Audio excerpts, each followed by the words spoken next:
वर्णिवेशरमणीयदर्शनम् मन्दहासरुचिराननाम्बुजम्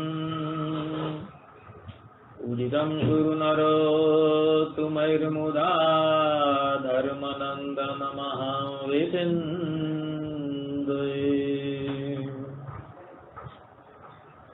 ओम श्री स्वामीनारायणाय नमो नमः। श्री हरिकृष्णाय नमो नमः।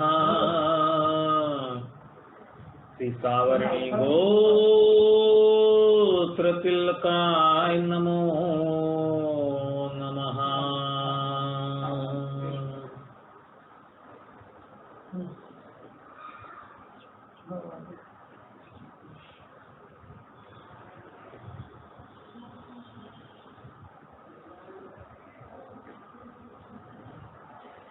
अस्मद्गुरु समारंभां नाथयामूल मध्यमां लक्ष्मीवल्लभ पर्यन्तां वन्दे गुरुपरम्परा।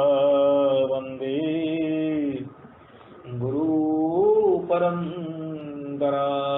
सहजानंद स्वामी महाराज की जय। श्री नारायण मुनिदेव की जय।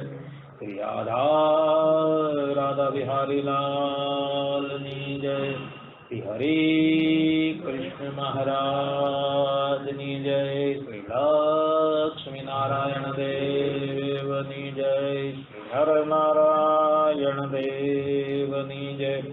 श्री गोपीनाथ जी महाराज की जय। श्री रणछोड़ राय की जय। कष्टभंजन देवनी जय। त्रिविघ्न विनायक देवनी जय।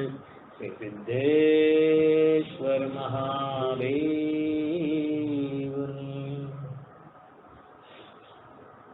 असतो मा षड्गमय तमसो मा ज्योतिर्गमय मृत्युर्मा अमृतं गमय। ओम शांति शांति शांति। हरिशरणम निखिल है प्रत्यनेक कल्याणिकतान श्वेतर समस्त वस्तु विलक्षण अनंत कोटि ब्रह्मांडना अधिपति श्रीदेवी भूदेवी नीलादेवी राधादेवी थी समलंकृत परब्रह्म परमात्मा भगवान श्री हरि ની મહતી કૃપાથી માનવ જીવનનું સર્વોત્કૃષ્ટ એવા સત્સંગના લાભ માટે ઉપસ્થિત થયેલા બધા જ ભગવદ ભક્તોને મારા પ્રેમપૂર્વક જય સ્વામિનારાયણ।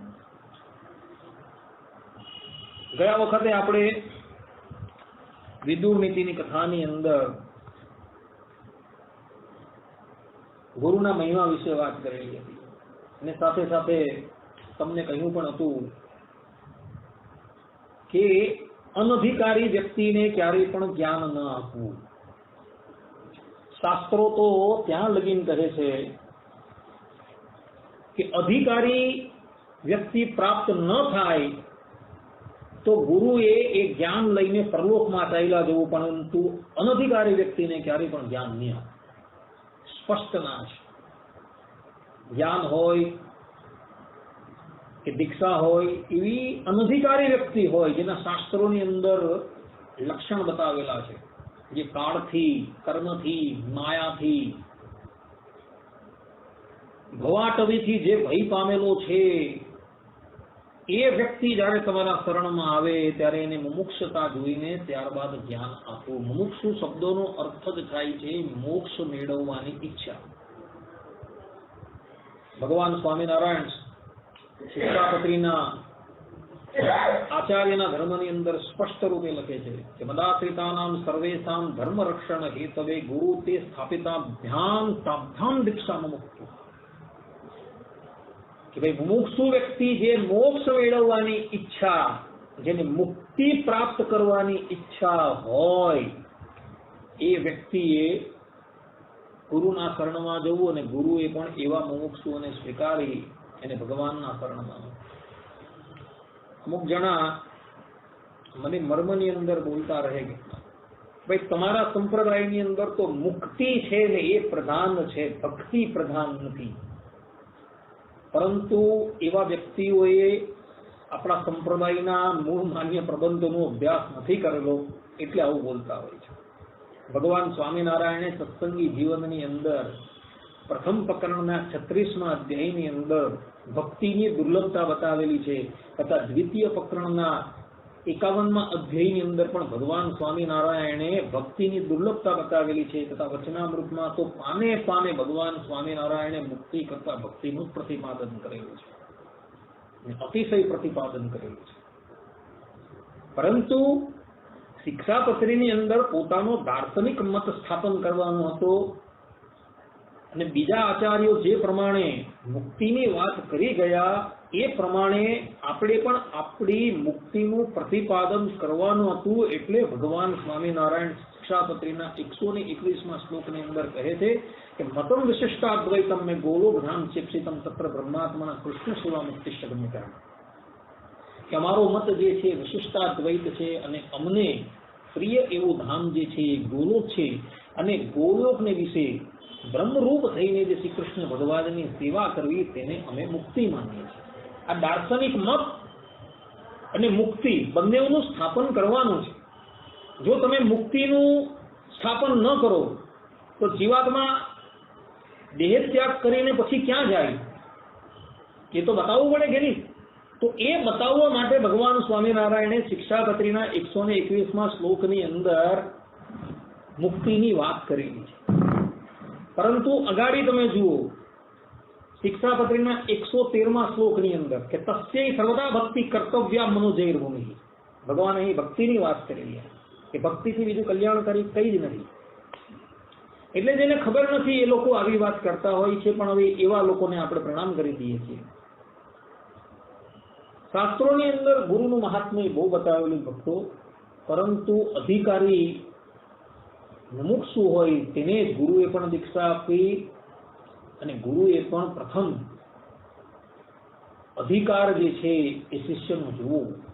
શિષ્ય તે અનેના ઇતિ શિષ્ય, જે તમારી આજ્ઞા પ્રમાણે વર્તતા હોય તેને શિષ્ય કહેવાય. તો એવા શિષ્યને પહેલા જોવા અને ત્યારબાદ દીક્ષા આપી. અન્યથા વિદુરજી અહીં કહી રહ્યા છે અશિષ્યમ શાસ્ત્રી યો રાજન યશ શૂન્યમ ઉપાસતે કદર્યમ બદતે યશ્ચ તમાહુર મૂળ ચેતસમ. અર્થાત કે જે અનધિકારી શિષ્યોને ઉપદેશ આપે છે, તથા જે અમૂર્તની ઉપાસના કરે છે, તથા જે કાયરપૂર્ણ કર્મ કરે છે તે મૂળ ચિતવાલો છે. આવો વ્યક્તિ મૂર્ખ કહેવાય, ચાહે ગુરુ હોય તો પણ એ મૂળ કહેવાય. કારણ કે અનધિકારી વ્યક્તિને તમે દીક્ષા આપી અને ત્યારબાદ જે કાર્ય જે કરશે એનું પાપ જે છે, અર્થાત કે એ શિષ્ય પછી અધર્મપરાયણ થાય તો ગુરુએ પણ એ શિષ્ય જે અધર્મ કરે છે તેનો છઠ્ઠો ભાગ ભોગવવો પડે છે. અને શિષ્ય કોઈ ધર્માચરણ કરે તો ધર્માચરણનો પણ છઠ્ઠો ભાગ ગુરુને પ્રાપ્ત થાય છે. જેમ પતિવ્રતા નારી છે, જે પતિની શાસ્ત્રોમાં જે પ્રમાણે ધર્મો બતાવેલા જે પ્રમાણે સેવા કરતી હોય, તો શાસ્ત્રો કહે છે કે એવી પતિવ્રતા નારીને એના ભર્તા જે પણ કંઈક ધર્મ કાર્ય કરે એનો છઠ્ઠો ભાગ એને પ્રાપ્ત થઈ જાય, પરંતુ પતિવ્રતા હોવી જોઈએ. શાસ્ત્રોમાં આ વિધાન છે. તે જ પ્રમાણે ગુરુ પણ શિષ્યના પાપને પણ ગ્રહણ કરે છે અને પુણ્યને પણ ગ્રહણ કરે છે. માટે અનધિકારી વ્યક્તિને ક્યારેય પણ વાત કહેવી નહીં, અન્યથા એના પરિણામો બહુ વિપરીત આવે છે. એ હું તમને અગાડી વર્ણન કરી ગયો. તે જ પ્રમાણે જે લોકો અમૂર્તની ઉપાસના કરે છે એ લોકો પણ બધા મૂર્ખ છે વિદુરજીની દ્રષ્ટિ. અમૂર્ત એટલે શું? નિરાકાર. મૂર્ત એટલે સાકાર.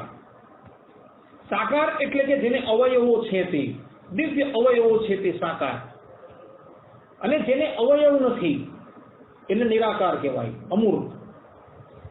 તો વિદુરજી કહે છે કે જે અમૂર્તની ઉપાસના કરે છે એ લોકો પણ બધા જ મૂર્ખ છે. અમૂર્તની ઉપાસના કરનારા, અમૂર્તની ઉપાસના જે કરે એ બધા જ જે છે એ બધા મૂર્ખ કહેવામાં આવે છે. પહેલી વાત કે જેનું રૂપ જ નથી તો તમે એનું ધ્યાન કેવી રીતના કરી શકો? પહેલી વાત જ એ છે. હવે આકાશ જે છે એ આકાશ તો પંચીકરણ પ્રક્રિયાથી યુક્ત થયો ત્યારે એનું રૂપ દેખાય છે, પરંતુ આમ જોવા જઈએ તો એનું કોઈ રૂપ છે જ નહીં. તો આકાશનું કોઈ ધ્યાન કરે છે? નથી કરતું.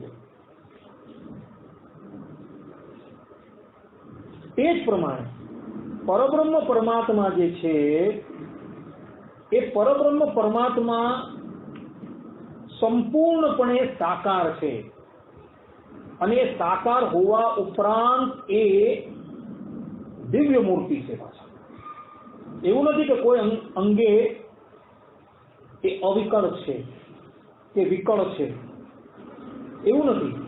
પરિપૂર્ણ છે એના બધા અવયવો.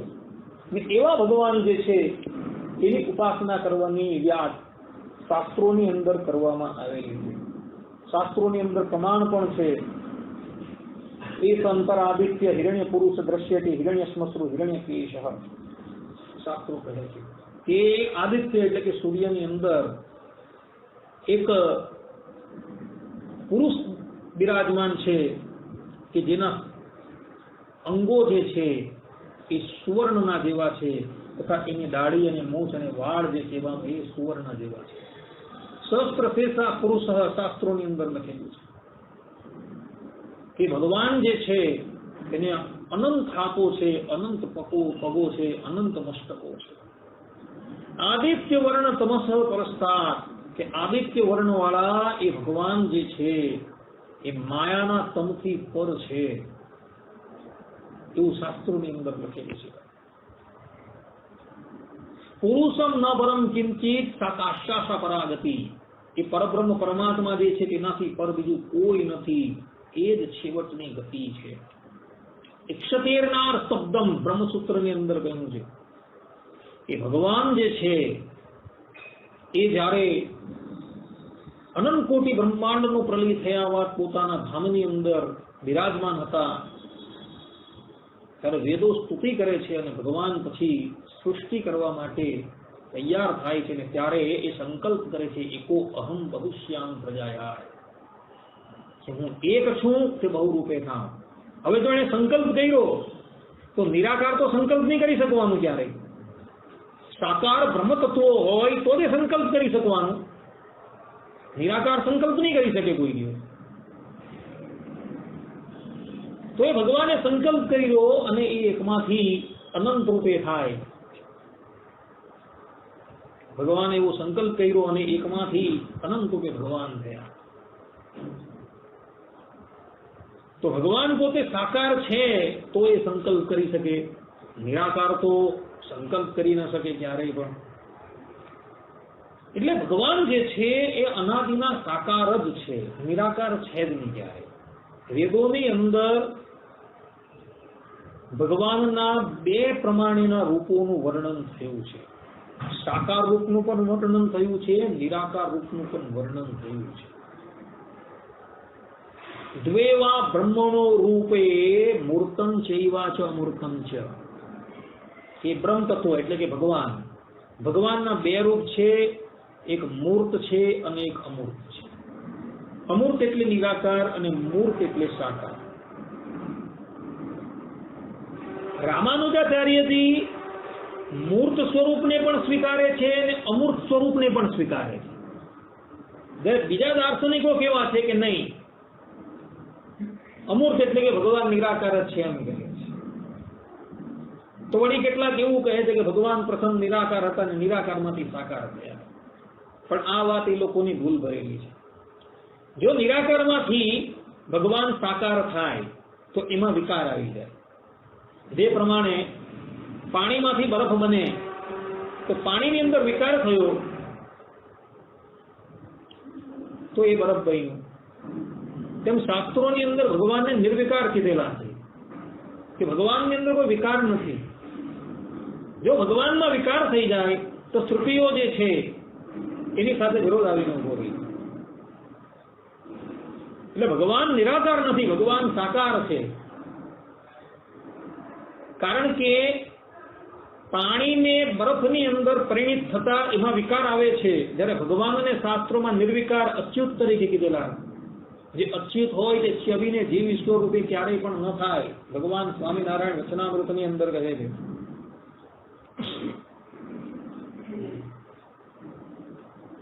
માટે ભગવાન જે છે એ શાસ્ત્રોની અંદર સાકાર બતાવેલા છે, નિરાકાર એ ભગવાન છે જ નહીં. છતાં પણ લોકો શંકરાચાર્યજીના અનુયાયીઓ એ ભગવાનને નિર્વિશેષ કહે છે કે ભગવાનની અંદર કોઈ વિશેષ એટલે કે વિશેષણ છે નહીં. આપણે કહે છે કે વાત તમારી બરાબર છે, ભગવાનની અંદર કોઈ વિશેષણ નથી, પરંતુ એ માયિક વિશેષણ નથી. ભગવાન અનંત કોટી દિવ્ય કલ્યાણકારી ગુણોથી યુક્ત છે જ, કારણ કે વેદ શ્રુતિ કહે છે સ્વયં.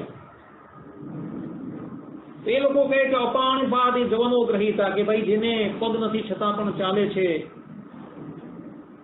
હાથ નથી છતાં પણ ગ્રહણ કરે છે, એવું શ્રુતિનું પ્રમાણ આપે. ત્યારે રામાનુજાચાર્યજી કહે છે કે ભાઈ જે અપાણિપાદ જે કીધેલા છે ભગવાનને, તે તો ભગવાનના માયિક જે કરચરણ છે તે નથી. કારણ કે શાસ્ત્રો કહે છે કે ન સત્ય પ્રાકૃત મૂર્તિ છે, કે ભગવાનની મૂર્તિ જે છે પ્રાકૃત નથી. ભગવાન સ્વામિનારાયણ પણ અંત્યના 35મા વચનામૃતમાં કહે છે કે જે પ્રમાણે ધામની મૂર્તિ ગુણાતીત છે તે પ્રમાણે પ્રગટ મૂર્તિ પણ ગુણાતીત છે, એટલે કે અવતારો પણ ગુણાતીત છે, અને ભગવાનના ધામનું સ્વરૂપ જે છે તે પણ ગુણાતીત છે. એટલે રામાનુજાચાર્યજી કહી રહ્યા છે કે ભગવાનનું સ્વરૂપ જે છે એ પ્રાકૃત નથી, એ દિવ્ય છે, એની અંદર અનંત કલ્યાણકારી ગુણો રહ્યા છે. એવું એ ભગવાનનું સ્વરૂપ છે. આદિત્ય વર્ણ તમસ પરસ્તાત, કે ભગવાનનું રૂપ જે છે એ આદિત્યના જેવું છે, સૂર્યના જેવું છે, અને તમસ પરસ્તાત કે માયાનું જે તમ છે તેનથી પર છે ભગવાનનું રૂપ. એવું રામાનુજાચાર્ય આ શ્રુતિનું પ્રમાણ આપીને પોતે કહે છે. એટલે જે લોકો અમૂર્ત કે જે નિરાકાર તરીકે કહેવાય છે તેની ઉપાસના કરનારા જે છે એ વિદુરજીની દ્રષ્ટિએ મહામૂર્ખ છે. કારણ કે શાસ્ત્રોની અંદર સ્પષ્ટ રૂપે ભગવાન સાકાર છે એના પ્રમાણો આપવામાં આવેલા છે. ભગવાન સ્વામિનારાયણ પણ વચનામૃતની અંદર ભગવાનનું સાકારપણું પ્રતિપાદન કરતા પ્રથમના 9મા વચનામૃતમાં પોતે કહે છે કે તેજોમય એ ભગવાનનું રૂપ છે. ભગવાન પોતે કહે છે કે તેજોમય એ ભગવાનનું રૂપ છે. હવે તેજોમય રૂપ કયું? અવતારની અંદર એ તેજ નથી દેખાતું, કારણ કે ભગવાન પોતે સંકેલી લે છે, એ તેજનો તિરોધાન કરી રહી છે પોતાની અંદર. પરંતુ તેજોમય રૂપ એ ભગવાનના ધામની અંદર છે. આદિત્ય વર્ણ તમસ પરસ્તાત એ સંતર આદિત્ય હિરણ્ય પુરુષ દ્રશ્યતે, એ શ્રુતિઓ બતાવે છે કે ભગવાનનું રૂપ જે છે તેજોમય છે. ભગવાન પ્રથમના 45મા વચનામૃતમાં કહે છે કે પુરુષોત્તમ તે તો સદા સાકાર જ છે. કે ભગવાન જે છે જેને પુરુષોત્તમ કહેવામાં આવે છે એ સાકાર જ છે, એવું ભગવાન પોતે કહી રહ્યા છે. લોયાના 14મા વચનામૃતની અંદર ભગવાન સ્વામિનારાયણ કહે છે કે રામાનુજનો મત છે પોતાના અક્ષરધામને વિશે સદા દિવ્ય આકાર થતા એ ભગવાન બિરાજમાન છે. આવું રામાનુજાચાર્ય જે આપણા પરવર્તી આચાર્ય છે, એ આપણા પરવર્તી આચાર્યનો મત એવો છે કે ભગવાન જે છે એ પોતાના અક્ષરધામને વિશે દિવ્ય સદા સાકાર થતા હંમેશને માટે બિરાજમાન છે.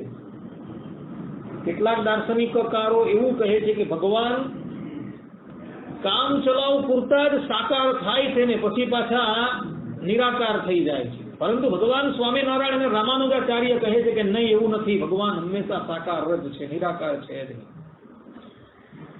ચૈતન્ય ગોળવાળા એવું કહે છે કે રાધાજી સાકાર હતા અને ભગવાન નિરાકાર હતા, અને રમણ કરવાની ઈચ્છા થઈ ત્યારે રાધાજીએ સંકલ્પ કર્યો અને નિરાકાર જે હતા શ્રી કૃષ્ણ એ સાકાર થઈ ગયા.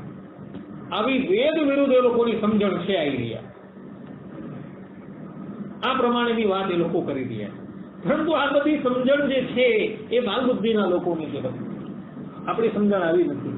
પંચાળાના ચોથા વચનામૃતની અંદર જે શાસ્ત્ર તેની વિશે ભગવાનનું સનાતન અનાદિ દિવ્ય એવું જે મૂળ રૂપ પોતાના અક્ષરધામમાં રહ્યું છે ભગવાન સ્વામિનારાયણ, આ પ્રમાણે વાત પંચાળાના ચોથા વચનામૃતમાં કરી રહ્યા છે. વડતાલના 12મા વચનામૃતમાં ભગવાન પોતે કહે છે કે અક્ષરધામ તેને વિશે જે ભગવાન સદા દિવ્ય મૂર્તિ થતા વિરાજમાન છે.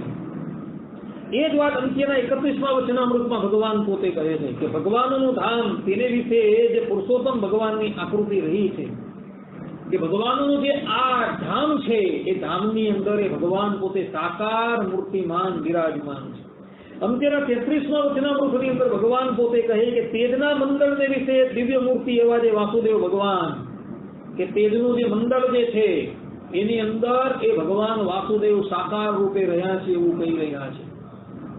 અંત્યના 35મા વચનામૃતમાં ભગવાન પોતે કહે છે કે ભગવાનને ક્યારેય પણ નિરાકાર ન સમજે, સદાય દિવ્ય સાકાર મૂર્તિ જ સમજે, કે ભગવાનને એ ભક્ત જે છે એ ક્યારેય પણ નિરાકાર સમજતો નથી, પરંતુ સાકાર જ સમજે છે. ભક્તો, ઉપનિષદની અંદર એક સ્થાનની ઉપર એક શ્રુતિ છે, તદ વિષ્ણો પરમં ધામ સદા પશ્યંતિ સૂરયઃ, કે વિષ્ણુ ભગવાનનું જે પરમ પદ જે છે તેને નિત્ય મુક્તો હંમેશા જોયા કરે છે. એ ભગવાનનું ધામ એટલે ભગવાનના એ ધામની અંદર એ રહેલા પરમાત્માને એ મુક્તો સદાને માટે જો સદા શબ્દ લખેલો છે. તદ વિષ્ણુ પરમં ધામમ સદા પશ્યંતિ સૂરયઃ, અનંત કોટી મુક્તો જે છે એ ભગવાનના એ ધામને હંમેશા જોયા કરે છે. સદા શબ્દ લખેલો છે એટલે ભગવાનનું સાકારપણું ત્યાં પ્રતિપાદન કરવામાં આવ્યું. ભગવાન જે છે એ નિરાકાર નથી, પરંતુ સાકાર જ છે, અને એ ભગવાનનું જે રૂપ જે છે એ હંમેશા નિત્ય છે. કેટલાક દાર્શનિકકારો તમને જે પ્રમાણે હમણાં કહ્યું કે નિરાકારમાંથી સાકાર થઈ જાય છે, જે પ્રમાણે પાણી જે છે એમાંથી બરફ બને છે તે પ્રમાણે નિરાકાર ભગવાન સાકાર થઈ જાય, એવું કેટલાક દાર્શનિકકારોનું કહેવું છે. પરંતુ એ વાત સંપૂર્ણપણે અસત્ય છે, કારણ કે શાસ્ત્રોની અંદર સ્પષ્ટ રૂપે લખેલું છે કે નાસ્તે વિષ્ણોઃ પરમ તત્વં તસ્ય કાલાત પરાત તનુઃ, કે એ ભગવાન જે વિષ્ણુ છે તેનાથી પર તત્વ કોઈ નથી, અને તે કાળથી પણ પર છે, એવું શાસ્ત્રોની અંદર લખેલું હતું. ભગવાન કાળના પણ કાળ છે, સકાલ કાલઃ, એ કાળના પણ કાળ છે. સદા પશ્યંતિ સૂરયઃ, કે એ ભગવાનના રૂપને એ મુક્તો જે છે એ અખંડ જોયા કરે છે. આ પણ ભગવાનની નિત્યતા બતાવી રહ્યા છે. સદૈક રૂપ રૂપાય, કે ભગવાન જે છે એ સદૈવ એક જ રૂપે રહ્યા છે. એ ભગવાનના ધામના રૂપની અંદર કોઈ પણ જાતનો બદલાવ થતો નથી. ત્યાં ભગવાન શ્રીમન નારાયણનું રૂપ જે છે એ સદા કિશોર અવસ્થાની અંદર રહેલું છે. ત્યાં ગયેલા જે મુક્તો જે છે એ મુક્તોનું પણ રૂપ 16 વર્ષના કિશોર જેવું છે, એની અંદર કોઈ વિકાર થતો નથી. એ બધા કાળથી પર છે, એની અંદર કોઈ વિકાર નથી થતો. તમે પણ ભગવાનના ધામની અંદર જ્યારે જાઓ ત્યારે તમારું રૂપ પણ જે છે એ 16 વર્ષના કિશોર જેવું જ થઈ જશે. પછી એ રૂપની અંદર કોઈ વિકાર નથી. જેમ આપણું અત્યારનું આ રૂપ છે એ વધે છે, પરિણામ પામે છે, ક્ષય પામી જાય છે, અને છેલ્લે પંચતત્વની અંદર વિલીન થઈ જાય છે, એવું રૂપ નથી. એ રૂપ હંમેશા 16 વર્ષની અવસ્થા વાળું જ ત્યાં રહેવાનું છે. ભગવાન સ્વામિનારાયણ પણ પ્રથમના 56મા વચનામૃતમાં પોતે કહે છે કે ભગવાન તો નિત્ય દિવ્ય મૂર્તિ છે, અહીં નિત્ય શબ્દ ભગવાન બોલેલા છે. ભગવાન તો નિત્ય દિવ્ય મૂર્તિ છે. જો દિવ્ય હોય તો એની અંદર કોઈ પણ જાતનું પરિણામ ન થાય. અવતારોની અંદર પરિણામ થાય છે. ભગવાન શ્રી કૃષ્ણ જુઓ, ભગવાન શ્રી રામ જુઓ, સ્વામિનારાયણ જુઓ, નરનારાયણ જુઓ, તો એની અંદર બાળ અવસ્થા દેખાય, પૌગંડ અવસ્થા દેખાય, કિશોર અવસ્થા દેખાય, યૌવન અવસ્થા દેખાય, વૃદ્ધા અવસ્થા દેખાય, બધું દેખાય. પરંતુ એ દેખાય છે છતાં પણ એ આ અવતારની અંદર દેખાય છે. ભગવાનનું જે મૂળ રૂપ છે તેની અંદર એવો કોઈ વિકાર નથી. ભગવાનના અવતાર રૂપો છે તે અને વ્યૂહ રૂપો જે છે એ સૃષ્ટિના કાર્ય માટે છે. એ ભગવાન ધારણ કરીને આવે છે. પરંતુ મૂળભૂત જે ભગવાનનું રૂપ જે છે એ હંમેશા વિપરિણામી છે. એમાં કોઈ પરિણામ થતું નથી. ભગવાન સ્વામિનારાયણ આ પ્રમાણે કહે છે. લોયાના 18મા વચનામૃતમાં ભગવાન પોતે કહે છે કે ભગવાનનું અનાદિ રૂપ છે. અનાદિ શબ્દ લખ્યો ભગવાન. આદિ લખે તો ભાઈ એક વખત એની ઉત્પત્તિ થાય, પરંતુ ભગવાન અનાદિ કહે છે કે ભગવાનનું એ રૂપ છે એ અનાદિ છે. કોઈએ નિર્માણ નથી કરેલું. જો કોઈએ નિર્માણ કરેલું હોય તો એને નિર્માણ કરનારો બીજો હોય, પેલાને નિર્માણ કરનારો ત્રીજો હોય, એમ અનવસ્થા આવી નથી. પરંતુ ભગવાન સ્વામિનારાયણ કહે છે કે ભગવાનનું જે રૂપ જે છે એ અનાદિ છે. એની અંદર કોઈ વિકાર નથી. અંત્યના 36મા વચનામૃતમાં ભગવાન પોતે કહે છે કે ભગવાનને બ્રહ્મ જ્યોતિના સમૂહને લીધે અનાદિ સાકાર સમજવા. અનાદિ સાકાર સમજવા.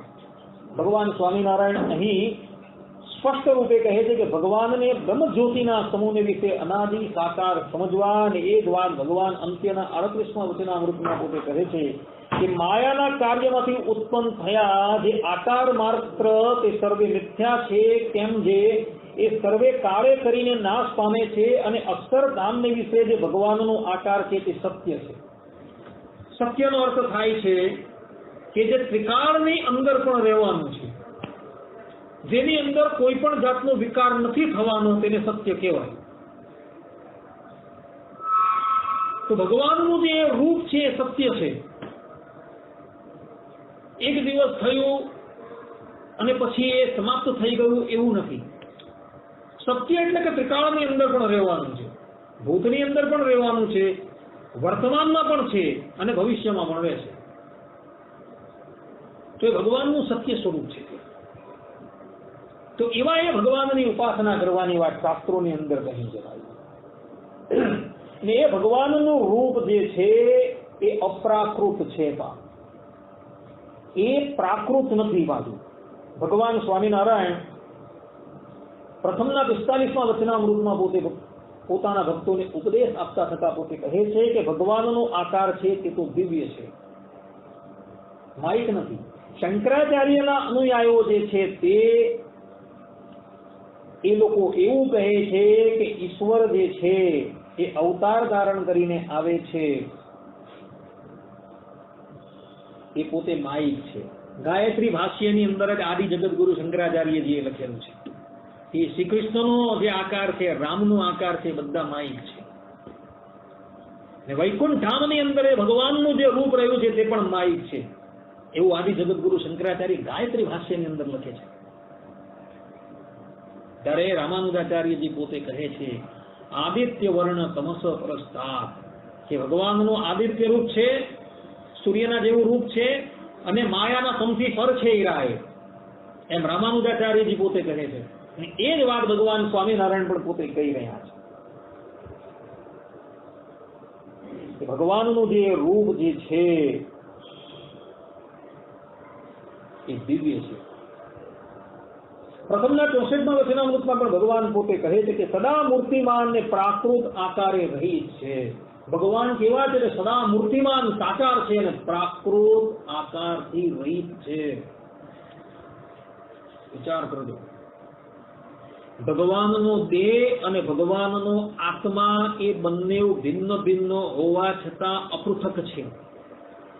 જેમ તમારો જીવ છે તે એ પણ ભિન્ન છે અને તમારું જે આ પંચભૂતનું શરીર એ પણ ભિન્ન છે, છતાં પણ આ દેહમાંથી તમારો ચૈતન્ય નીકળી જાય તો તમે જડ થઈ જાઓ. તેમ પરબ્રહ્મ પરમાત્માનું જે રૂપ છે અને સ્વરૂપ છે એ બંને ભિન્ન છે, પરંતુ રૂપ વગર સ્વરૂપ નથી, સ્વરૂપ વગર રૂપ નથી. કેટલાક જણા આપણા સંપ્રદાયમાં પણ એવા છે જે આપણી ગુરુ પરંપરાથી વિરુદ્ધ છે, ને જગતની અંદર બેટા બીજા કેટલાક પણ દાર્શનિકકારો એવા છે જે એવું કહે છે કે ભગવાનનું રૂપ કહો કે સ્વરૂપ કહો બધું એક જ છે.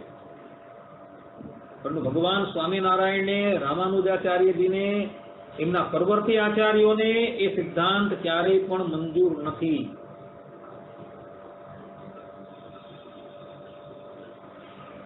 અનંત કોટી બ્રહ્માંડની અંદર રહેલા દરેક જીવાત્માઓ જે છે એ જીવાત્માઓને એમના કર્મનું ફલ આપવા માટે એ ભગવાનનું જે સ્વરૂપ રહ્યું છે એ નિરાકાર રૂપે રહ્યું છે. અને ભગવાન પોતાના ધામની અંદર સાકારપણે બિરાજમાન છે. કારણ કે વેદ કહે છે દ્વેવા બ્રહ્મણો રૂપમ મૂર્તમ ચૈવા ચ અમૂર્તમ ચ, કે ભગવાનના બે રૂપ છે, મૂર્ત પણ છે અને અમૂર્ત પણ છે. આ વેદાંતની શ્રુતિ કહે છે, છતાં પણ એ દાર્શનિકકારો માનવા તૈયાર નથી. એ લોકો એમ જ કહે નહીં રૂપ જ છે, બીજા કેટલા કહે કે નહીં ભાઈ કેવલ સ્વરૂપ જ છે. પણ એ વાત સંપૂર્ણપણે ભૂલ ભરેલી છે. બે રૂપ એટલે કે રૂપ અને સ્વરૂપ ભિન્ન ભિન્ન બતાવેલા છે,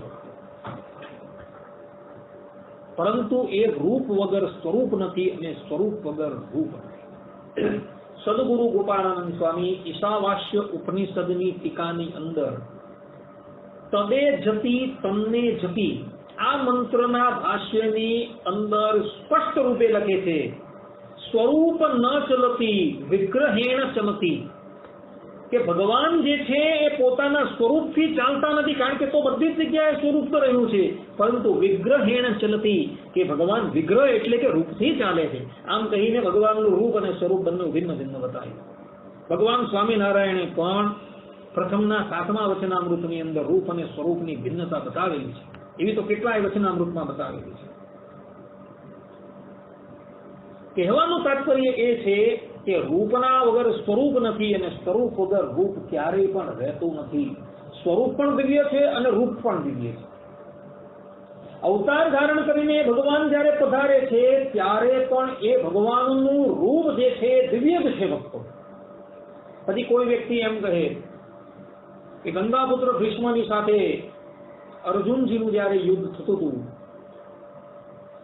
ત્યારે ગંગાપુત્ર ભીષ્મએ એટલા બધા બાણ માર્યા શ્રી કૃષ્ણ ભગવાનને કે ના આખા શરીરની અંદરથી લોહીની ધારા વહેવા લાગી. તો શું આ ભગવાનનું રૂપ માયિક થયું કે નહીં? રામાવતારની અંદર પણ રાવણના કેટલાય બાણો જે છે એ ભગવાન રામને વાગેલા તો એમાંથી લોહીની ધારા નીકળે છે. ઈષ્ટદેવ ભગવાન સ્વામિનારાયણ પણ જયારે વન વિચરણ કરતા હતા ત્યારે એમના પગની અંદર કાંટા વાગતા હતા ને એ પગની અંદરથી રક્તની ધારા નીકળતી. અયોધ્યાની અંદર જાંબુ ખાવા જતા ભગવાનને ખાપો વાગેલો હતો અને એમાંથી લોહીની ધારા નીકળી તો અશ્વની કુમારે આવીને પાટો બાંધેલો હતો. તો કેટલાક કહે કે ભાઈ જો માલિક થયું કે નહીં, એવું કેટલાક તર્ક કરતા હોય, પરંતુ ભાઈઓ એ બધું માયિક નથી, એ દિવ્ય છે. એ તો તમને ખાલી બતાવવા માટે અને મનુષ્ય નાટ્યનું આચરણ કરતા થતા ભગવાન એ ધર્મ પોતાની અંદર સ્વીકારે છે કે કોઈ બાણ મારે તો એ બાણ પણ ભગવાન પોતે ખાય છે, કારણ કે મનુષ્ય ધર્મની અંદર ભગવાન આવેલા છે, મનુષ્ય રૂપ ધારણ કરીને ભગવાન આવેલા છે. એટલે એ બધી વસ્તુઓ પોતાની ઉપર ભગવાન પોતે બતાવે છે. વિષ્ણુ ધર્મોત્તર પુરાણની અંદર સ્પષ્ટ રૂપે લખેલું છે અને એ જ વાતનું સમર્થન ભગવાન સ્વામિનારાયણ લોયાના 18મા વચનામૃતમાં પણ કરે છે કે ભગવાન જે દેહ ધારણ કરીને જે યોનિની અંદર પ્રગટ થયા હોય તેના બધા જ ગુણધર્મો પોતાની અંદર પ્રગટ કરે છે. મત્સ્યરૂપ ભગવાને ધારણ કર્યું તો ભગવાન કેવલ જલની અંદર જ વિચરણ કરતા રહ્યા, જલની બહાર નહીં આવ્યા કોઈ દિવસ ભગવાન. નરસિંહ રૂપ ધારણ કર્યું ત્યારે ભગવાને એવા જ હુંકારા કર્યા. પરમહંસ ધર્મને જયારે સ્વીકાર્યા ઋષભદેવ અવતારની અંદર, તો પોતાની ક્રિયા જળને ઉન્મત જેવી જ કરી લીધી એમણે. નરનારાયણ રૂપે ભગવાન પોતે પ્રગટ થયા ત્યારે બ્રહ્મચર્ય ધર્મનો આદર્શ બતાવવા માટે ભગવાન હિમાલય પર ગયા અને કઠોર તપસ્યાથી યુક્ત થઈ ગયા. ને આજે પણ એમ કહે છે કે ફલ ખાઈને જ ભગવાન રહે છે, બીજું કઈ ગ્રહણ નથી કરતા. રામાવતારની અંદર ભગવાન પધાર્યા ત્યારે જેટલી મનુષ્યની મર્યાદા છે એ બધી જ ભગવાને બતાવી, અને કૃષ્ણ અવતારની અંદર ભગવાન પોતે પધાર્યા ત્યારે રસિક પણ હતું એની અંદર. તો રસિક હોય તો એક પત્ની ધારી ન હોય, એ તો હજારો પત્ની ધારી હોય, કારણ કે રસિકતા છે એવી. ને આ જ અવતાર સ્વામિનારાયણ અવતારની અંદર આવ્યા ત્યારે જુઓ, પૂર્ણ બ્રહ્મચર્ય પાડીને બતાવ્યું. અને એમ કહે છે શાસ્ત્રો આપણા પ્રમાણ છે કે સ્ત્રીનો ગંધ ભગવાન શ્રી હરિ સહન નહીં કરી શકતા હતા, ઉલટી થઈ જતી હતી સ્ત્રીનો ગંધ લે એટલે. આવો વૈરાગ્ય બતાવ્યું. એકમાં મર્યાદા બતાવી, એકમાં રસિકપણું અને એકમાં બ્રહ્મચર્ય બતાવ્યું. જોઈ લો. એટલે જે સમય પર ભગવાન જેવો વેશ ધારણ કરીને આવે ને ત્યારે ભગવાન તેના ગુણ પોતાની અંદર પ્રગટ કરે. જે આશ્રમની અંદર ભગવાન પધારેલા હોય એ આશ્રમના બધા જ ગુણો એની અંદર એ પ્રગટ કરીને બતાવે. પરંતુ લોકો એ વાત સમજતા નથી એટલે ભગવાનનો અવગુણ લે. પછી એ શ્રી કૃષ્ણ અવતારની અંદર ભગવાન આવ્યા તો 16,108 રાણી કરી, બીજી કેટલીય કરોડો ગોપીઓની સાથે પણ લગ્ન કર્યા. અરે ભાઈ, એ 16,108 રાણીઓ હતી, તેની સાથે એક શ્રી કૃષ્ણ પણ હતા, એ ભાગવતમાં જ લખેલું છે. અને ગોપીઓ જેટલી પણ હતી ને એ એક ગોપીની સાથે એક શ્રી કૃષ્ણ હતા. રાસ પંચાધ્યાયની અંદર તમે જુઓ તો ભગવાને અનંત રૂપ ધારણ કરીને ગોપીઓની સાથે રાસ ક્રીડા કરેલી. એ ગોપીઓને એમ જ હતું કે શ્રી કૃષ્ણ મારી સાથે જ છે. સામર્થ્ય એવી કોઈ, એ ઈશ્વર પાસે સામર્થ્ય છે, બીજા પાસે નથી. માટે ભગવાનની જે ક્રિયાઓ જે છે એ ક્રિયાઓ જોઈને ક્યારેય અવગુણ ન લેવો. કયા રૂપની અંદર ભગવાન પધારેલા છે, કયા આશ્રમની અંદર ભગવાન પધારેલા છે એ ખાસ જોવાનું છે. ઋષભદેવ ભગવાન જ્યારે પરમહંસ ધર્મ પોતાની ક્રિયા દ્વારા લોકોને શીખવાડતા હતા ત્યારે એમ કહે છે કે પોતાનો મળ હતો ને એ મળમાં આળોટતા હતા. આખા શરીર પર પુરુષ એટલે મળ થઈને આમ લાગી ગયો હોય, કોઈ જોઈ તો નફરત કરે કે આ વળી કોણ છે. વિચાર કરો, આખા શરીર પર આમ મળ, આખા શરીરની ઉપર ધૂળ હોય, કાદવ હોય. આવું રૂપ તમે જોવ તો તરત નેત્ર બંધ કરી દેવાનું. પરંતુ ભક્તો, એ પરમહંસનો ધર્મ હતો. પરમહંસે કેવી રીતના રહેવું જોઈએ? તો એને જળ અને ઉન્મતની જેમ રહેવું જોઈએ. એનું એક શરીર જે હોય તેને કોઈ ચંદનથી ચર્ચે કે બીજાની ઉપર કોઈ એને મલ લગાવે, તે બધું સમાન હોવું જોઈએ. એ ગુણ બતાવવા માટે, એ ધર્મ બતાવવા માટે ઋષભદેવ ભગવાને આ ક્રિયાઓ કરેલી હતી. એ ઋષભદેવ ભગવાન જે કરી ગયા ને એવું આજ લગીન કોઈ નહીં કરી શકે આચરણ.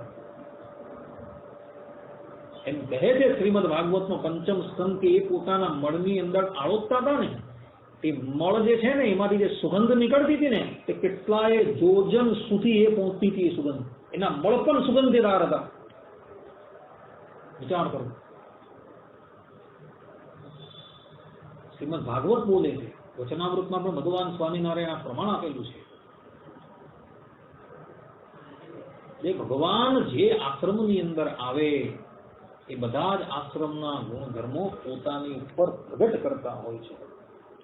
ભગવાન સ્વામિનારાયણ પંચાળાના ચોથા વચનામૃતમાં કહે છે કે ભગવાનનો જેવો આકાર છે તેવો આ બ્રહ્માંડમાં કોઈનો નથી, જેની એને ઉપમા દઈએ. કેમ જે આ બ્રહ્માંડમાં જેટલા પ્રકૃતિ પુરુષ થકી ઉત્પન્ન થયા જે આકાર તે સર્વ માયિક છે, અને ભગવાન છે તે દિવ્ય છે ને અમાયિક છે, માટે એ બેને વિશે અતિશય વિલક્ષણતા છે. ભગવાનનું રૂપ જે છે ને એ કોટી કોટી કામદેવના મદને પણ હરનારું છે. આ બ્રહ્માંડની અંદર સૌથી સુંદર વ્યક્તિ, સૌથી દેખાવડી વ્યક્તિ કોઈ હોય તો એ કામદેવ છે. પણ ભગવાન તો એ કામદેવના મનને પણ મથી નાખે એવા છે. શ્રીમદ ભાગવતની અંદર તૃતીય સ્કંધની અંદર ભગવાન વેદવ્યાસજી પોતે કહે છે કે ભગવાન શ્રી કૃષ્ણ જ્યારે દર્પણની અંદર પોતાનું રૂપ જોતા હતા ને તો પોતે મોહિત થઈ જતા હતા કે હું આટલો બધો સુંદર દેખાઉં છું. એ રૂપને જોઈને મોહિત થઈ જાય. બીજાની વાત તો જવા દેવું, સ્ત્રીઓ તો એ ભગવાનનું રૂપ જોઈને મોહિત થઈ જ જતી હતી. દેવાંગનાઓ મોહિત થઈ જતી, પરંતુ પુરુષ પણ મોહિત થઈ જતા હતા કે કાશ અમે લોકો સ્ત્રીઓ હતે તો ભગવાનની સાથે રમણ કરતે. એવું ભગવાનનું રૂપ હતું, અદ્ભુત હતું રૂપ, તેની કોઈ ઉપમા નથી આપી શકાતી. રામા અવતારની અંદર ભગવાન જ્યારે દંડકારણ્ય ચિત્રકૂટ પધાર્યા, ભગવાનનું રૂપ અદ્ભુત હતું. ત્યાં રહેલા ઋષિ મુનિઓ જેને પોતાનું મન મારી નાખેલું હતું, જેના મનની અંદર કોઈ વિકાર નહીં હતો કોઈ દિવસ, ઉર્ધ્વ રહેતા બ્રહ્મચારી હતા એ લોકો બધા, તપસ્યા કરીને વીર્યને સમાપ્ત કરી નાખેલું. ભગવાનનું રૂપ જોયું ને તો મોહિત થઈ ગયા કે કાશ અમે લોકો સ્ત્રીઓ હતે ને તો ભગવાનની સાથે અમે રમણ કરતે. ભગવાને મનોમન એની ઈચ્છા પૂર્ણ કરીને બધા ઋષિઓ ગોપી થઈને આવેલા.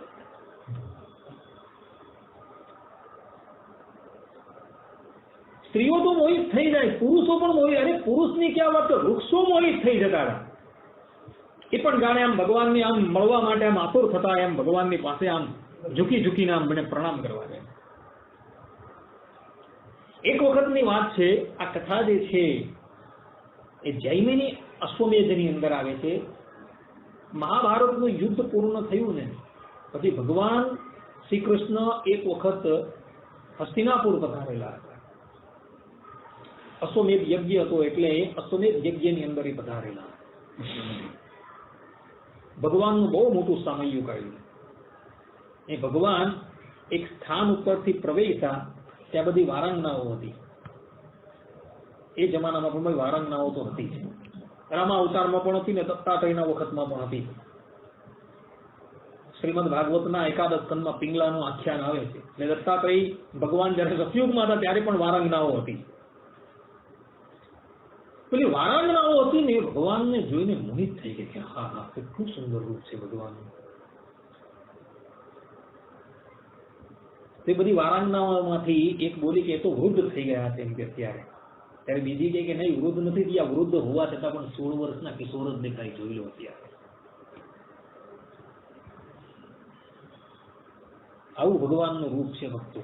જ્યારે એ અવતાર ધારણ કરીને પણ આવે છે ને ત્યારે પણ એમનું રૂપ એવું જ હોય છે, અદ્ભુત હોય છે, જેની કોઈ ઉપમા નથી આપી શકતી. કોઈ પણ અવતારની અંદર તમે જુઓ એ ભગવાનના રૂપને. ઈષ્ટદેવ ભગવાન સ્વામિનારાયણના રૂપની પણ વાત કરેલી છે આપણા ગ્રંથોની અંદર. ભગવાનને જયારે જોતા હતા ને ત્યારે લોકો આમ જોયા જ કરતા હતા કે આ કોણ છે આ. ને એમાં પણ ભગવાન જયારે વન વિચરણ કરવા માટે ગયા હતા અને ભગવાનનું જે 11 વર્ષનું જે કિશોર સ્વરૂપ હતું ને એ સ્વરૂપની તો કોઈ વાત જ નથી કરી શકાતી. વન વિચરણની અંદર એ ઋષિ મુનિઓ જયારે ભગવાનને જોતા હતા તો એમ કે 11 વર્ષનું સ્વરૂપ ભગવાને કેવલ એમ કે કોપીન ધારણ કરેલું હતું, ગળાની અંદર શાલિગ્રામનો ગુટકો હતો,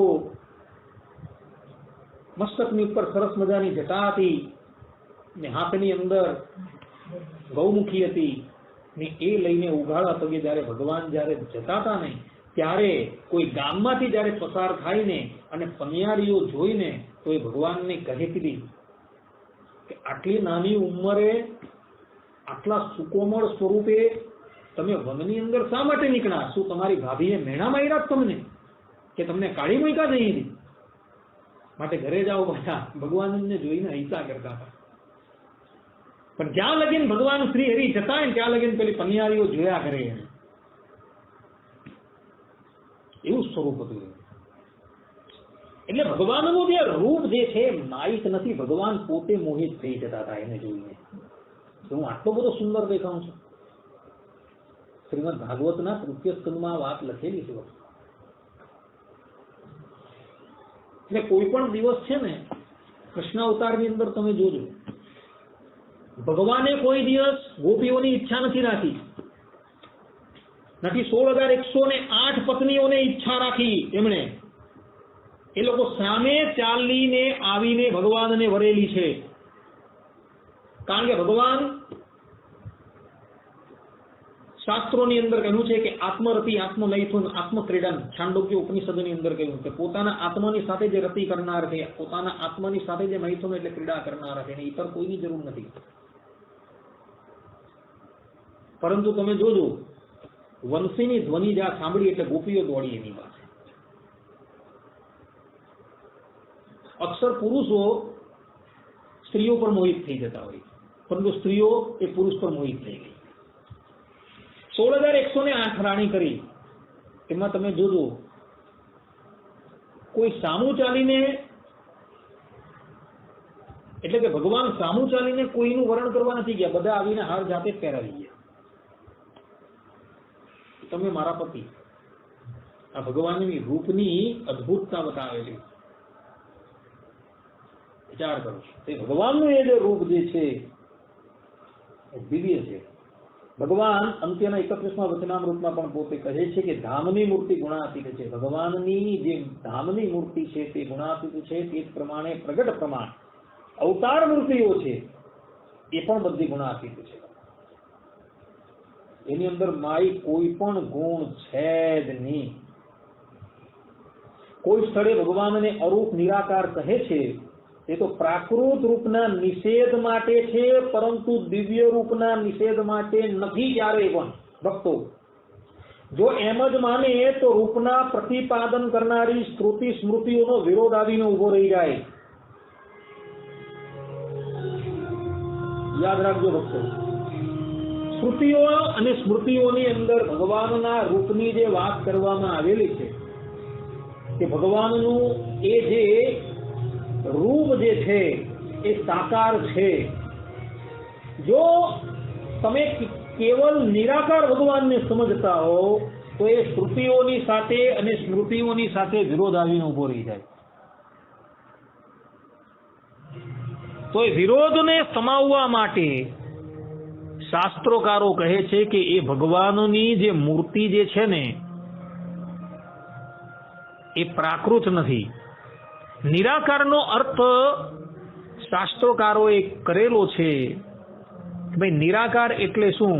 કે ભગવાન જે છે એ માયિક આકારથી રહિત છે, એટલે એને શાસ્ત્રોની અંદર નિરાકાર કીધેલા છે. વેદો હંમેશા પરોક્ષનું જ પ્રતિપાદન કરતા હોય છે. લખેલું કઈ હોય અને એનો ભાવાર્થ જે છે એ કઈ જુદો જ થતો હોય. પરોક્ષવાદો એમ વેદા કે વેદો જે છે હંમેશા પરોક્ષનું જ પ્રતિપાદન કરે છે, ને દેવોને પણ પરોક્ષ જ પ્રિય હોય છે. કારણ કે અનધિકારી વ્યક્તિને એ વેદાદિક શાસ્ત્રોનું જ્ઞાન ન થાય એટલે વેદ જે છે એ ગૂઢ રૂપે જ પ્રતિપાદન કરતું હોય. એટલે શાસ્ત્રોની અંદર જે જગ્યાએ ભગવાનને નિરાકાર કીધેલા છે ત્યાં એમ જ સમજવાનું છે કે ભગવાન જે છે એ માયિક આકારથી રહિત છે, માયિક ગુણોથી રહિત છે, પરંતુ દિવ્ય કલ્યાણકારી ગુણોથી તો પરિપૂર્ણ છે, એવું જ સમજવાનું. જો એને તમે નિરાકાર સમજો, માયિક સમજો, તો ઉપાસના પર તમારી ભેદ આવીને ઉભો રહી જાય. માટે ભગવાનને ક્યારેય પણ નિરાકાર સમજવું નહીં, એને સાકાર જ સમજવું. જે પણ કોઈક વ્યક્તિ ભગવાનને સાકાર સમજે છે એની જ ઉપાસના જે છે એ સત્ય છે, અને એવો જ વ્યક્તિ ભગવાનને પ્રિય છે, બીજો પ્રિય નથી. હવે કોઈને સંશય થાય કે ભગવાનનું રૂપ જે છે એ પુરુષ છે કે સ્ત્રી છે, એવો પણ કોઈને સંશય થાય તો એ બાબતનો પણ ખુલાસો સ્પષ્ટ રૂપે વેદો પણ કહે છે કે હિરણમય પુરુષો દ્રશ્યતે, ત્યાં પુરુષ શબ્દ છે, એ અંતરાદિત્ય હિરણ્ય પુરુષ દ્રશ્યતે, પુરુષ શબ્દ લખેલો છે. એ ભગવાન જે છે એ પુરુષ આકારના છે. પુરુષાર્થ ન પરમ કિંચિત, કે પુરુષથી પર બીજું કોઈ નથી, એવું પણ વેદો કહે છે. તો એ ભગવાનનો જે આકાર જે છે એ પુરુષ આકાર છે, સ્ત્રી આકાર નથી, પુરુષ આકાર જ છે. ને ભગવાન સ્વામિનારાયણ પણ સ્પષ્ટ રૂપે મધ્યના 13મા વચનામૃતમાં પોતે કહે છે કે પરરૂપના વર્ણન પ્રસંગે એ મૂર્તિ તો અતિ સૌમ્ય છે અને મનુષ્યના જેવી છે, એવું ભગવાન પોતે કહે છે. આ ઉપરાંત અંત્યના 38મા વચનામૃતમાં ભગવાન પોતે કહે છે કે ભગવાનનો અને મુક્તોનો આકાર છે તે પુરુષના જેવો દ્વિભુજ છે. એનો અર્થ એમ નહીં સમજતા કે ભગવાનના ધામની અંદર સ્ત્રીઓ નથી, સ્ત્રીઓ છે. ભગવાનનો આકાર પુરુષ છે એમ કહેવાની વાત છે. ભગવત ધામની અંદર તમે જાઓ ને ત્યારે તમારી ઈચ્છા જેવી હોય ને તેવું રૂપ તમે ધારણ કરી શકો છો. તમે એમ ઈચ્છો કે મારે સ્ત્રી રૂપ ધારણ કરીને ભગવાનની સેવા કરવી, તો સ્ત્રી રૂપે તમે થઈ જાઓ, એ મુક્તોની ઈચ્છા પર આધારિત છે. તમે એમ ઈચ્છો કે મારે વૃક્ષ રૂપે થઈ જવું છે, ભગવાનના પાદુકા રૂપે મારે થઈ જવું છે, ભગવાનના વસ્ત્ર રૂપે અલંકાર રૂપે થવું છે, તો તમે એ રૂપે થઈ જાઓ. તમે એમ ઈચ્છો કે મારે પુરુષ રૂપ ધારણ કરીને ભગવાનની સેવા કરવી છે, તો તમે એ રૂપે થઈ જાઓ. કારણ કે વાસુદેવ મહાત્મયની અંદર 13મા અધ્યાયથી 18મા અધ્યાયની અંદર ભગવત ધામનું વર્ણન કરવામાં આવેલું છે. સત્સંગી જીવનની અંદર તૃતીય પ્રકરણના 41મા અધ્યાયના ભગવત ધામનું વર્ણન છે.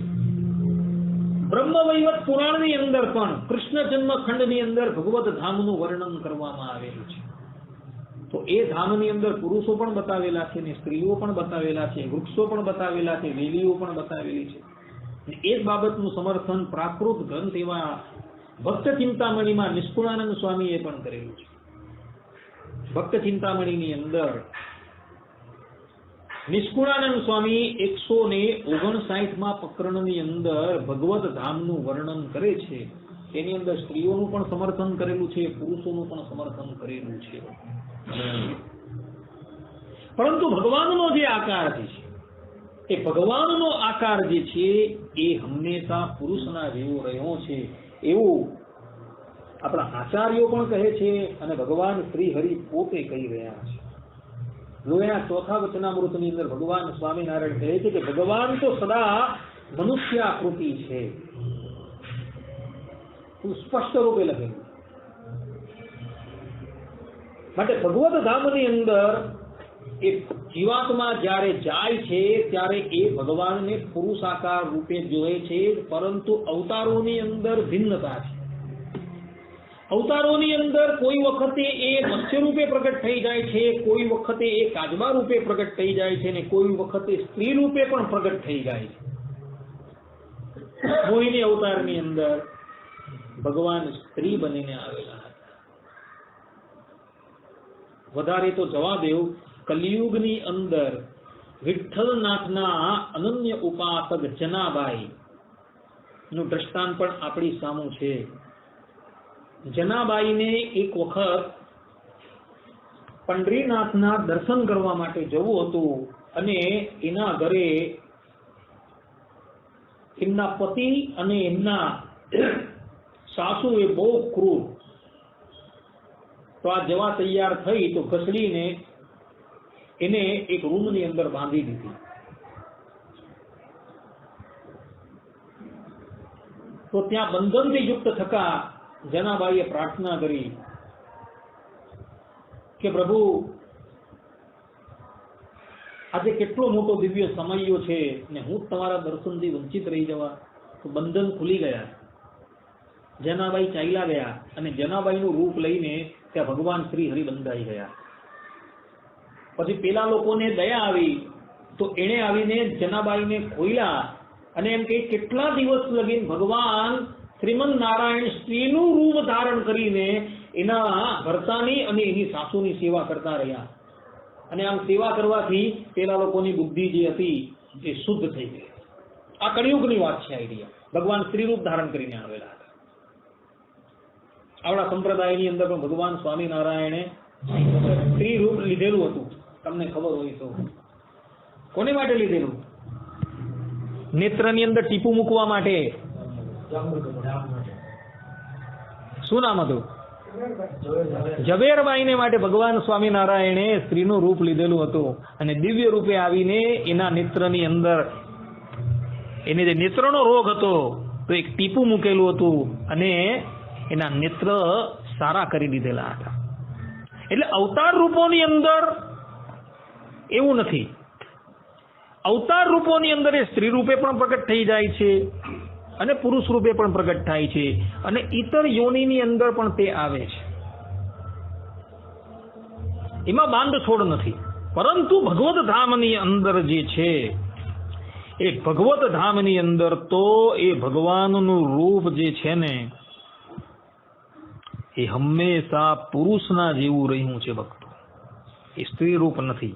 હા, લક્ષ્મીજી અને રાધાજી બધા એમની આજુબાજુમાં બિરાજમાન છે. કારણ કે ભગવાને એ અધિકાર કેવલ લક્ષ્મીજી રાધાજીને જ આપેલો છે, પોતાના એક જ સિંહાસન પર બિરાજમાન થવાનો. ઇતર કોઈને એ અધિકાર આપ્યો નથી.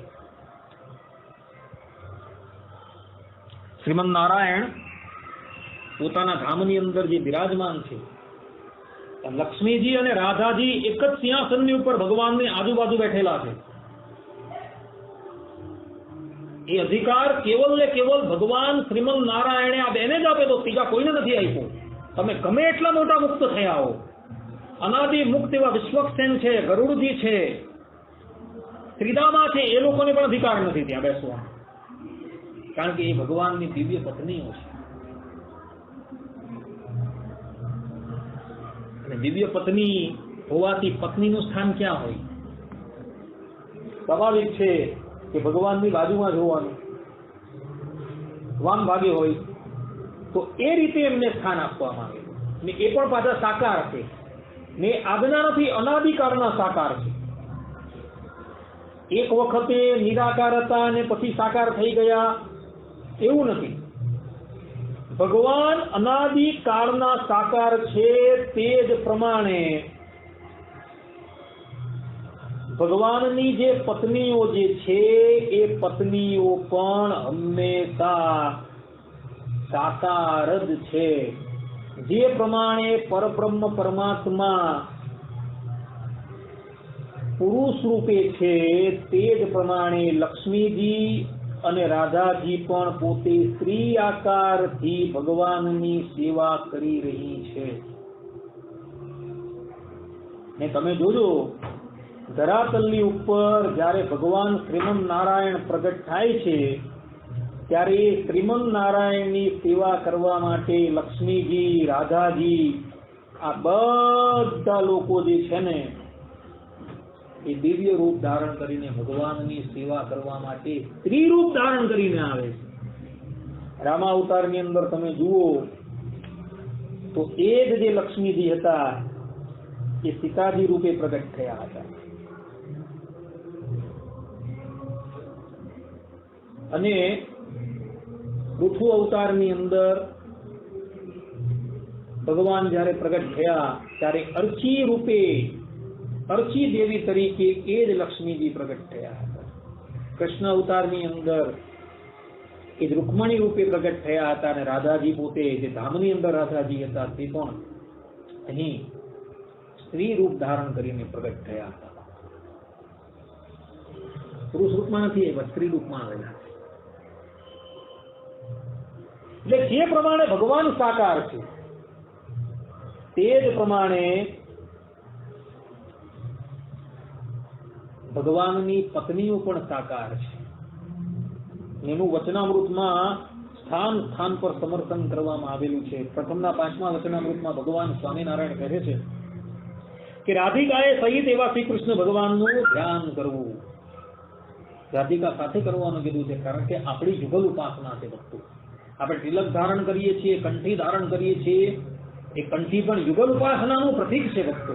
આ તિલક ચાલવો કરીએ તે પણ યુગલ ઉપાસનાનું પ્રતીક છે. ઇતર કોઈ પણ સંપ્રદાયની અંદર તમે જાઓ, વલ્લભ સંપ્રદાયમાં તમે જાઓ, નિમ્બાર્ક સંપ્રદાયમાં તમે જાઓ, રામાનુજ સંપ્રદાયમાં તમે જાઓ, રામાનંદી સંપ્રદાયમાં જાઓ કે મધ્વ સંપ્રદાયમાં જાઓ, દરેક જણની ઉપાસના યુગલ ઉપાસના જ છે. કોઈએ એકાકી શ્રી કૃષ્ણની ઉપાસના કરવાની વાત જ નથી કરી, કોઈ પણ આચાર્ય. એના જ પ્રતિક રૂપે આપણે કોઈ પણ સંપ્રદાયનો તિલક ચાલલો તમે જુઓ, એ લોકોની કંઠી જુઓ, એ બધા એ યુગલ કંઠી ધારણ કરવાની જ વાત કરી. એટલે ભગવાન સ્વામિનારાયણ અહીં કહી રહ્યા છે કે રાધિકા સહિત શ્રી કૃષ્ણ ભગવાનનું ધ્યાન કરવું. પ્રથમના 56મા વચનામૃતમાં કહે છે અને ગોલોકાદિક જે ધામ છે તેને વિશે તો રાધિકા લક્ષ્મી આદિક જે પોતાના ભક્ત તેમને નિરંતર સેવ્યા એવા ભગવાન છે. ગોલોકાદિક ધામ શબ્દ આદિ તરીકે અક્ષરધામ છે, વૈકુંઠ ધામ બધું જ લઈ લેવાનું. ત્યાં ભગવાન શ્રી હરિ જે છે એની સેવા કોણ કરે છે? તો લક્ષ્મીજી અને રાધાજી કરી રહ્યા છે. લક્ષ્મીજી અને રાધાજી જે છે એ સ્ત્રીના આકારે છે. એટલે ભગવત ધામની અંદર પણ સ્ત્રીઓ રહી છે. તો કોઈ વ્યક્તિ એવો એ શંકા કરે કે ભાઈ આપણે ભગવાનના ધામની અંદર જઈએ ને ત્યાં સ્ત્રીઓ છે તો આપણે વિકાર થયો તો ભગવાન સ્વામિનારાયણ સત્સંગી જીવનના તૃતીય પ્રકરણના 41મા અધ્યાયની અંદર આ બધી જ બાબતનો ખુલાસો કરી દે કે ત્યાં સ્ત્રી પુરુષ ભેદ હોવા છતાં પરસ્પર કોઈ કામ વાસના છે નહીં. જેમ પ્રાકૃત એવી આ જે માયિક વિભૂતિની અંદર ભગવાનની કૃપાથી કેટલાય ભગવદ ભક્તો નિષ્કામ થઈ જાય છે કે કામનું બીજ એને સમાપ્ત થઈ જાય છે. તો એ તો ભગવદ દિવ્ય મૂર્તિ છે જ્યાં તમારો દેહ પણ જે છે એ પણ દિવ્ય છે. બધીના વિકાર કેવી રીતના હોવાનો?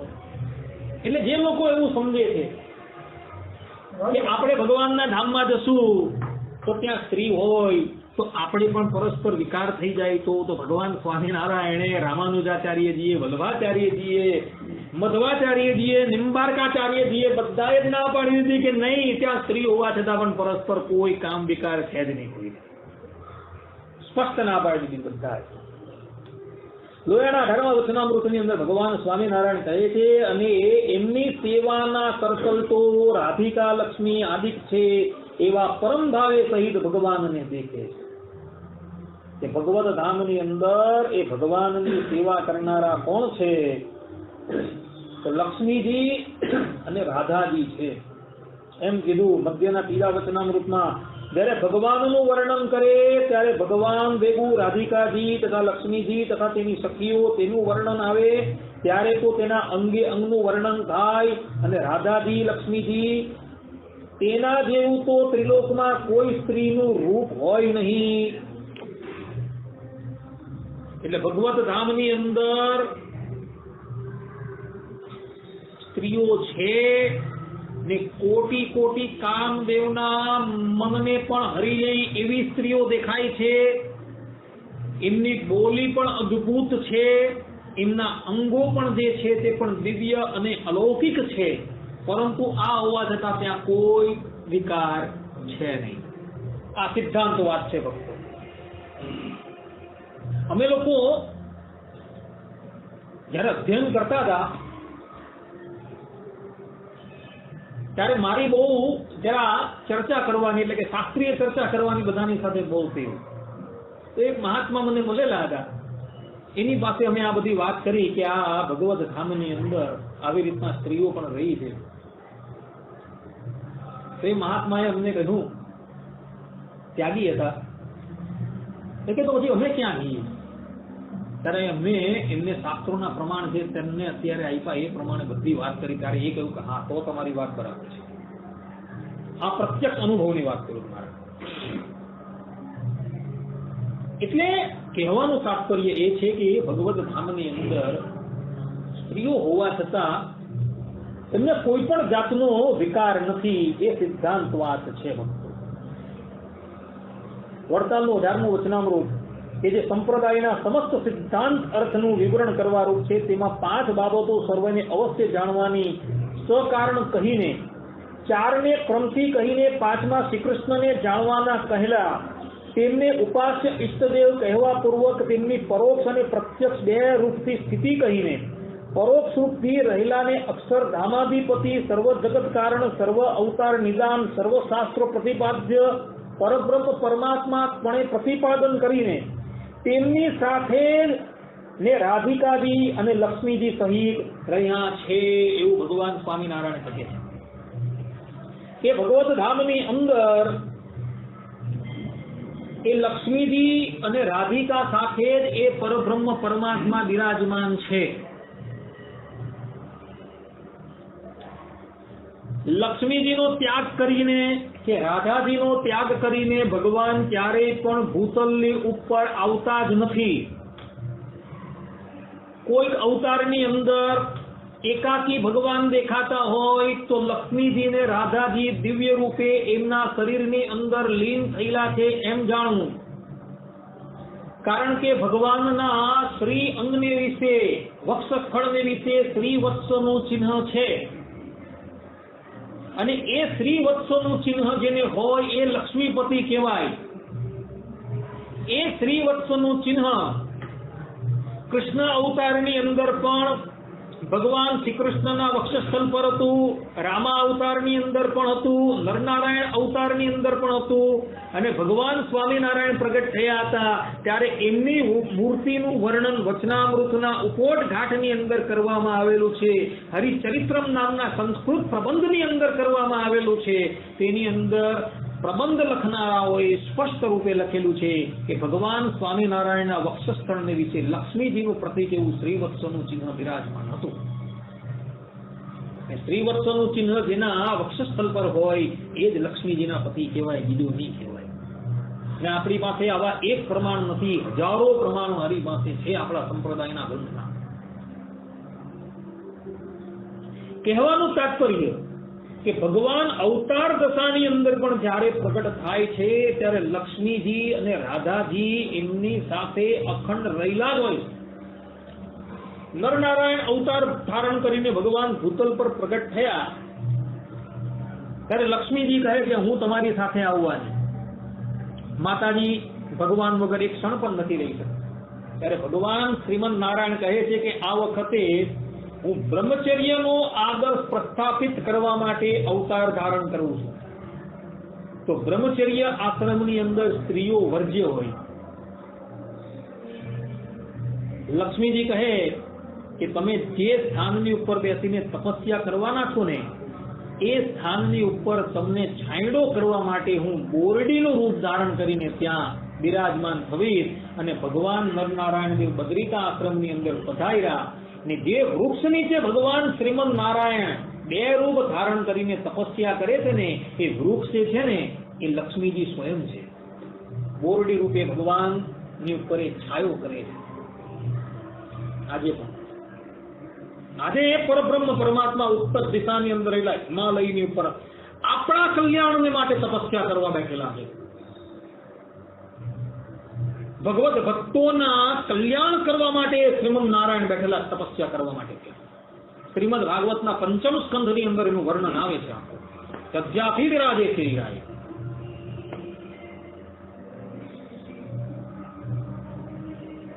એટલે ભગવાન શ્રીમદ નારાયણ જ્યારે પણ ધરાતલની ઉપર પધારે ત્યારે લક્ષ્મીજી અને રાધાજીથી યુક્ત જ હોય છે. ભક્તો, આ મગજની અંદર આ વાતને સ્થિર કરી રાખજો. ને એટલે જ મહામંદિરોની અંદર લક્ષ્મી નારાયણ, રાધા કૃષ્ણ એ સ્વરૂપો ભગવાન સ્વામિનારાયણે પધરાવેલા છે. અને જગતગુરુઓ પણ તમે જુઓ, એ લોકોએ પણ જયારે સ્વરૂપો પધરાવ્યા ત્યારે યુગલ સ્વરૂપો પધરાવેલા. શ્રીરંગ ક્ષેત્રની અંદર રામાનુજાચાર્યનું જે મૂળ સ્થાન કહેવામાં આવે તેમાં લક્ષ્મીનારાયણ તરીકે વિરાજમાન છે. વલ્લભ સંપ્રદાયની અંદર પણ તમે જોજો, ગોકુલની અંદર ગોકુલ ચંદ્રમાં જે વિરાજમાન છે યુગલ સ્વરૂપે વિરાજે છે. આજે પણ કોઈ પણ સંપ્રદાયની અંદર તમે જો યુગલ સ્વરૂપ તો હોય. કહેવાનું તાત્પર્ય ભક્તો એ છે કે શ્રીમદ નારાયણ જયારે આ ધરાતલની ઉપર પધારે છે ત્યારે લક્ષ્મીજી ને રાધાજીથી યુક્ત જ હોય છે. એવા એ સાકાર જે ભગવાન જે છે તેની આપણે ઉપાસના કરવાની છે. નિરાકાર ભગવાનની ઉપાસના કરવાની નથી. કારણ કે નિરાકારની તમે ઉપાસના કરવા જાઓ તો ધ્યાન કેવી રીતના કરવાના? તમે જેનો કોઈ આકાર જ નથી, જેના કોઈ અવયવ જ નથી, તેનું ધ્યાન તમે શું કરવાના? ભગવાન શ્રી કૃષ્ણ જે છે એ પોતે પોતાના શ્રીમુખે શ્રીમદ ભગવદ ગીતાના 12મા અધ્યાયના 5મા શ્લોકની અંદર પોતે કહે છે, ક્લેશો અધિક તરસ્તેષામ અવ્યક્તા શક્તચેતસામ. અર્થાત કે જે અમૂર્તની ઉપાસના કરનારા જે છે તેને ક્લેશ અધિક પડે છે. કારણ કે જે વસ્તુ છે ખરી પરંતુ જે પોતે દેખાતી જ નથી, તો એનું ધ્યાન કેવી રીતના કરવાનું? ત્યારે સાકાર તત્વ તમારી સન્મુખ અવયવ વાળું બિરાજે છે. તો એ સાકાર ભગવાનની આકૃતિ છે, તેની અંદર તમારા મનની સ્થિરતા કરવી હોય તો બહુ સરળતાથી તમે કરી શકો છો. પરંતુ જે આકાર જ નથી એનું ધ્યાન તમે કેવી રીતના કરી શકો? આ ટ્યુબલાઇટ છે, એની અંદરથી પ્રકાશ નીકળે છે, તો પ્રકાશનું તમે ધ્યાન કરી શકો કોઈ દિવસ? સૂર્ય છે જે સાકાર રૂપે છે અને એના કિરણો જે છે નિરાકાર રૂપે છે, તો શું તમે કિરણોનું ધ્યાન કરી શકવાના? કિરણનું ધ્યાન નહીં રહી શકે ક્યારેય. તેમ પરબ્રહ્મ પરમાત્મા જે દિવ્ય સાકાર રૂપે રહ્યા છે એ સાકારનું જ ધ્યાન રહી શકે. નિરાકારનું ધ્યાન કરનારા જેટલા પણ હતા ને તેને બહુ ક્લેશ પડેલો છે. બહુ ઓછા વ્યક્તિઓ છે કે જે અમૂર્તની ઉપાસના કરવા ગયા હતા. અને અમૂર્તની ઉપાસના કરવા ગયા પરંતુ એ લોકોના હાથમાં કઈ નહીં આવ્યું.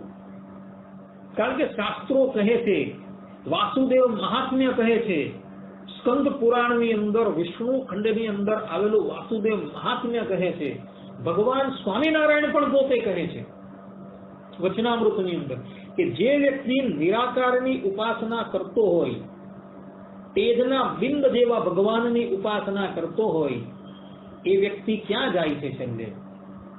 તો એ વ્યક્તિ જે છે ને એ અક્ષરધામનું જે તેજ છે ને તેની અંદર લીન થઈ જાય છે. પછી એમાંથી એ ક્યારેય પાછો નીકળતો નથી. ભગવાનનો જે સાકાર સ્વરૂપ જે ભગવત ધામની અંદર રહ્યું છે, જે રસોઈ સહ છે, રસગ્વમ હેવાય લબ્ધવા આનંદી ભવતી, જેને વેદાંતમાં કહ્યું છે કે ભગવાન જે છે રસ સ્વરૂપ છે ને એ ભગવાન થકી રસને ગ્રહણ કરીને મુક્તો જે છે આનંદિત થઈ જાય છે, તો એવા આનંદથી એ વંચિત થઈ જાય છે. કારણ કે નિરાકાર અક્ષર બ્રહ્મની અંદર એ લીન થઈ ગયો. હા, પ્રાકૃતની અંદર જે દુઃખ છે એના કરતા કોટી ગણું સુખ છે એ નિરાકાર અક્ષરધામની અંદર જે લીન થઈ જાય છે તેને, પરંતુ એના કરતા પણ કઈ કેટલીય કોટી ગણું સુખ જે છે એ સાકાર બ્રહ્મ તત્વની અંદર છે. તો એક વખત એ નિરાકારની અંદર લીન થઈ ગયો પછી એ નીકળવાનું નહીં, તો ભગવાનના સુખથી વંચિત થઈ જાય. એટલે માટે ઉપનિષદ કહે છે કે અંધતમો પ્રવેશંતિ એ શંભુથી ઉપાસતે. કે આ નિરાકારની ઉપાસના કરનારાઓ જે છે એ લોકો અંધતમ નામના નરકની અંદર જાય છે. અંધતમ એટલે અહીં અક્ષરધામની અંદર જે લીન થઈ ગયો ને તેને અંધતમ કહેવામાં આવેલો છે કે ભગવાનના ધામની અંદર ભગવાનની મૂર્તિનું જે સુખ છે એના કરતા જે અક્ષર બ્રહ્મધામની અંદર જે એ અક્ષર બ્રહ્મધામના તેજમાં જે લીન થઈ ગયો એ સુખ કેવું છે? તો એ તો અંધતમ જેવું છે. માયાની અંદર એ જીવાત્મા જ્યારે લીન થઈ જાય છે તેવું છે. એમ કે ભગવાનનું જે સાકાર સ્વરૂપ છે તેનું જે સુખ છે, એનો જે આનંદ છે, એના કરતા તો આ આનંદ જે નિરાકાર અક્ષર બ્રહ્મની અંદર લીન થઈ જવું એ આનંદ તો બહુ જ ન્યૂન કક્ષાનો છે. એટલે ઉપનિષદ કહે છે અંધતમ પ્રવિશંતિ એ સંભૂતિ ઉપાસતે. કે નિરાકાર એ ભગવાનની ઉપાસના કરે છે એ લોકો બધા જ આવા અક્ષરધામ રૂપ જે અંધકૂપ છે તેની અંદર પ્રવેશી જાય છે. બધા એ લોકોને સાકાર બ્રહ્મ તત્વના આનંદનો કોઈ અનુભવ થતો નથી ને એટલે જ માટે વિદુરજી પણ અહીં કહી રહ્યા છે કે અમૂર્તની ઉપાસના કરનારો જે છે મૂઢ છે, કે મૂર્ખ વ્યક્તિ છે કે જે અમૂર્તની ઉપાસના કરે છે. કારણ કે દેહધારી જે વ્યક્તિ હોય તેને જે દેહથી રહિત હોય તેનું ધ્યાન કરવું બહુ કઠિન છે. પરંતુ તમે દેહધારી છો ને તમારી સામે એ દેહધારી એ ભગવાન છે તેનું ધ્યાન તમારાથી સરળતાથી થઈ શકે છે. એટલે આપણા આચાર્યો છે, પરબ્રહ્મ પરમાત્મા છે, તેણે સાકાર બ્રહ્મ તત્વની ઉપાસનાનું પ્રતિપાદન કરેલું છે. એનું કારણ આ છે કે સાકાર ઉપાસનાનું પ્રવર્તન ન કરે તો એ દેહધારી વ્યક્તિ જે છે એ નિરાકારનું ધ્યાન કેવી રીતના કરી શકવાનું? કારણ કે જેમાં ક્લેશ વધારે છે અને ક્લેશથી કદાચ એ તમને ધ્યાન સિદ્ધ થઈ ગયું તો એની પ્રાપ્તિ એનાથી વધારે ક્લેશયુક્ત છે. કારણ કે અક્ષર બ્રહ્મધામના તેજની અંદર એ લીન થઈ જવાનું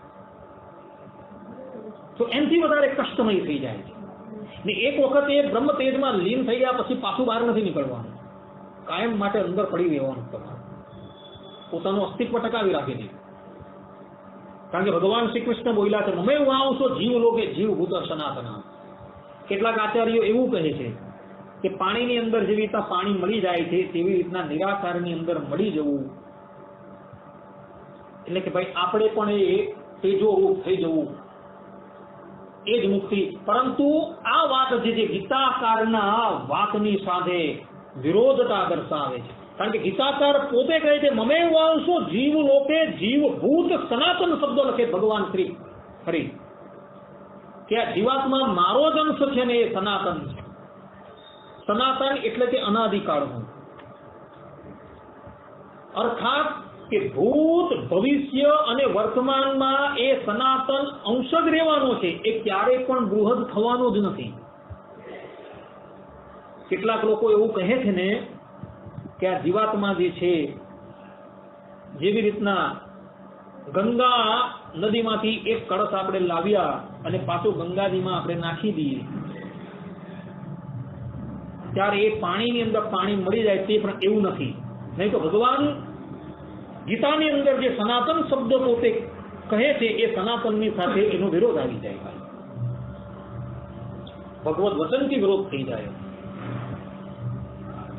કહેવાનું તાત્પર્ય કે અક્ષર બ્રહ્મના તેજમાં એ લીન થઈ જાય છતાં પણ એ પોતાનું અસ્તિત્વ ટકાવી રાખે છે. આદિ જગતગુરુ શંકરાચાર્યજી નિરાકાર બ્રહ્મ તત્વના ઉપાસકના શિરોમણી કહેવાય. એ પણ પોતાના અવતાર કાળ દરમિયાન ભગવાન શ્રી કૃષ્ણ ની લીલાઓનું ધ્યાન કરતા હતા અને તેમાં પણ ખાસ કરીને ભગવાનની વન્ય ભોજન લીલાનું એ ધ્યાન કરતા હતા. પ્રબોધ સુધાસાગર નામના ગ્રંથની અંદર આચાર્યએ પોતે લખેલું છે કે હું વન્ય ભોજનની લીલાઓનું ધ્યાન કરું છું બેઠો. એક બાજુ એવું કહે છે કે શ્રી કૃષ્ણ માયિક છે અને બીજી બાજુ એનું ધ્યાન કરે. અરે ભાઈ, માયિક વસ્તુનું ધ્યાન કરવાથી તમે માયાથી ક્યારેય પણ છૂટો નહીં ભાઈઓ. છતાં શંકરાચાર્યજી ધ્યાન કરે છે. શું આવે એવી વાત છે. ગાયત્રી ભાષ્યની અંદર શ્રી કૃષ્ણને માયિક કહે છે અને બીજી બાજુ એ જ માયામય પુરુષનું એ ધ્યાન કરી રહ્યા છે. ને પાછા નરસિંહ પૂર્વતાપની ઉપનિષદની અંદર એ લખે છે કે એ જ્ઞાની જે નિરાકાર ભગવાનની ઉપાસના કરનારો છે એ અક્ષર બ્રહ્મના તેજની અંદર લીન થઈ જાય છે ને પાછો એ તેજમાંથી બહાર નીકળે છે ભગવાનની ઈચ્છાથી અને પૃથ્વી પર આવે છે અને પાછો એ ભક્તિ કરે છે ભગવાન. આવી બધી ગડબડ ગોટાળા વાળી વાત બહુ કરેલી છે.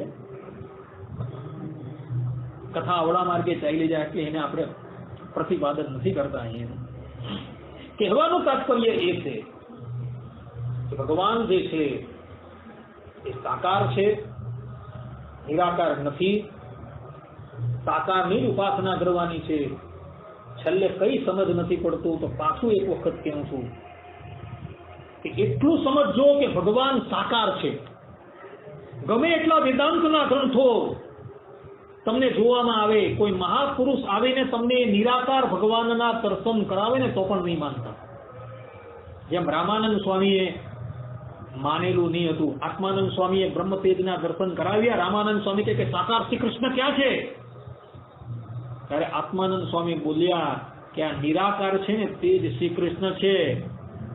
રામાનંદ સ્વામીના કાનની અંદર આટલી વાત ગઈ ને તો મૂર્છિત થઈને ધડી પડ્યા અને ત્યારબાદ ગુરુનો ત્યાગ કરીને ચાલ્યા ગયા. કે શ્રી કૃષ્ણ નિરાકાર ક્યારે ન હોય, શ્રી કૃષ્ણ તો સાકાર જ હોય. અને શ્રીરંગમ ગયા અને રામાનુજાચાર્યની આરાધના કરી અને રામાનુજાચાર્યએ સાક્ષાત દર્શન આપ્યા અને સાકાર ભગવાનના દર્શન કરાવ્યા અને ત્યારબાદ આવ્યા પાછા અહીં ગુરુ પાસે આવ્યા અને અદ્વૈત મતનું ખંડન કર્યું અને ગુરુને સાકાર ભગવાનના દર્શન કરાવ્યા. સાકાર ભગવાનના દર્શન કરાવ્યા. વિચાર કરો. આ પ્રમાણેની વાત છે ભક્તો. માટે ગુરુએ પણ જો એમને કહ્યું કે ભગવાન નિરાકાર છે તો એ માન્યું નહીં. ગુરુની વાત પણ ન માની, પરંતુ સાકાર ગુરુની શોધ કરી અને સાકાર ગુરુની શોધ કરીને એમના થકી ઉપદેશ ગ્રહણ કર્યો અને ઉપાસના કરી અને સાકાર ભગવાનના દર્શન કર્યા એમણે. આ વસ્તુ હતી ભક્તો. માટે કોઈ પણ વ્યક્તિ તમારી પાસે આવે અને તમને એમ કહેતો હોય કે ભગવાન જે છે નિરાકાર છે, સાકાર નથી, તો પણ એની વાત ક્યારેય માનતા નહીં ભક્તો. શાસ્ત્રોમાં એવા વચનો જોવા મળે છે ને અત્યારે ભારત વર્ષની પરિસ્થિતિ નહીં, સંપૂર્ણ વિશ્વની પરિસ્થિતિ તમે જુઓ તો બધા નિરાકાર જ માને છે. મોટે ભાગના લોકો ભગવાન નહીં. વેદોની અંદર સાકાર ભગવત તત્વનું પ્રતિપાદન કરેલું હોવા છતાં પણ લોકો આજે પણ ભગવાનને નિરાકાર માને. પરંતુ ભારત વર્ષની અંદર અમુક સંપ્રદાયો છે એવા કે ભગવાનને અનાદિના સાકાર માને છે અને સાકાર ભગવાનની ઉપાસના કરે છે.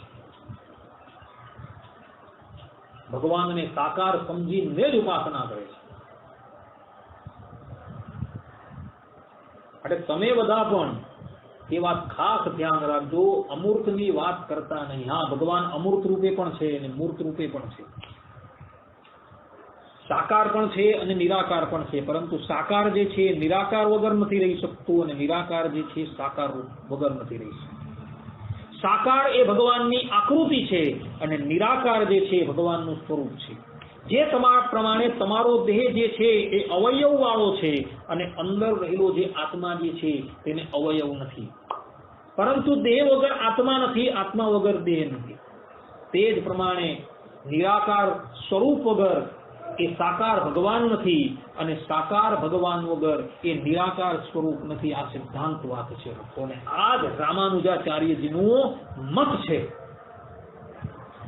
આપણા મતની અંદર એટલે કે વિશિષ્ટાદ્વૈતની અંદર, આપણી ગુરુ પરંપરાની અંદર આપણે આ જ મતને ગ્રહણ કરીએ છીએ કે ભગવાનના બે રૂપ છે, નિરાકાર પણ છે અને સાકાર પણ છે, પરંતુ નિરાકાર વગર સાકાર નથી અને સાકાર વગર નિરાકાર નથી.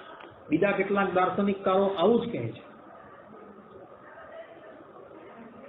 કે ભગવાન પોતાના સંકલ્પથી નિરાકારમાંથી સાકાર થઈ ગયા અને જ્યારે પોતે સંકલ્પ કર્યો એટલે પાછા નિરાકાર થઈ ગયા. આવી વાત કરે છે, મોટા મોટા આચાર્યો વાત કરે છે, સામાન્ય મનુષ્યની વાત નથી. જ્યારે આચાર્યોની સન્મુખ એ સાકાર રૂપે ભગવાન બિરાજમાન હતા ને એ સાકાર ભગવાનની સેવા કરતા હતા, ભગવાન એમને દર્શન આપતા છતાં પણ આ લોકો આવી વાત કરે છે. વિચાર કરો, એક આશ્ચર્ય જેવી વાત થઈ જાય છે. માટે મનની અંદર એ વાતનો ઢળાવ રાખજો કે ભગવાન નિરાકાર છે નહીં, ભગવાન હંમેશા સાકાર જ છે ને મારે એ સાકાર ભગવાનની જ પ્રાપ્તિ કરવાની છે, નિરાકાર ભગવાનની પ્રાપ્તિ કરવાની નથી. જેવી તમારી સમજણ હશે ને એ જ પ્રમાણે તમારી ગતિ થશે. અંતે મતિહિ સા ગતિહિ. જો તમે અમૂર્તની ઉપાસના કરશો તો અંતે તમે અમૂર્તને જ પ્રાપ્ત કરશો. જો તમે સાકાર બ્રહ્મ તત્વ ભગવત તત્વની જો ઉપાસના કરશો તો અંતે તમે સાકાર ભગવાનને જ પ્રાપ્ત કરશો, પરંતુ નિરાકાર ભગવાનને પ્રાપ્ત ક્યારેય પણ ન કરશો. સિદ્ધાંત વાત છે.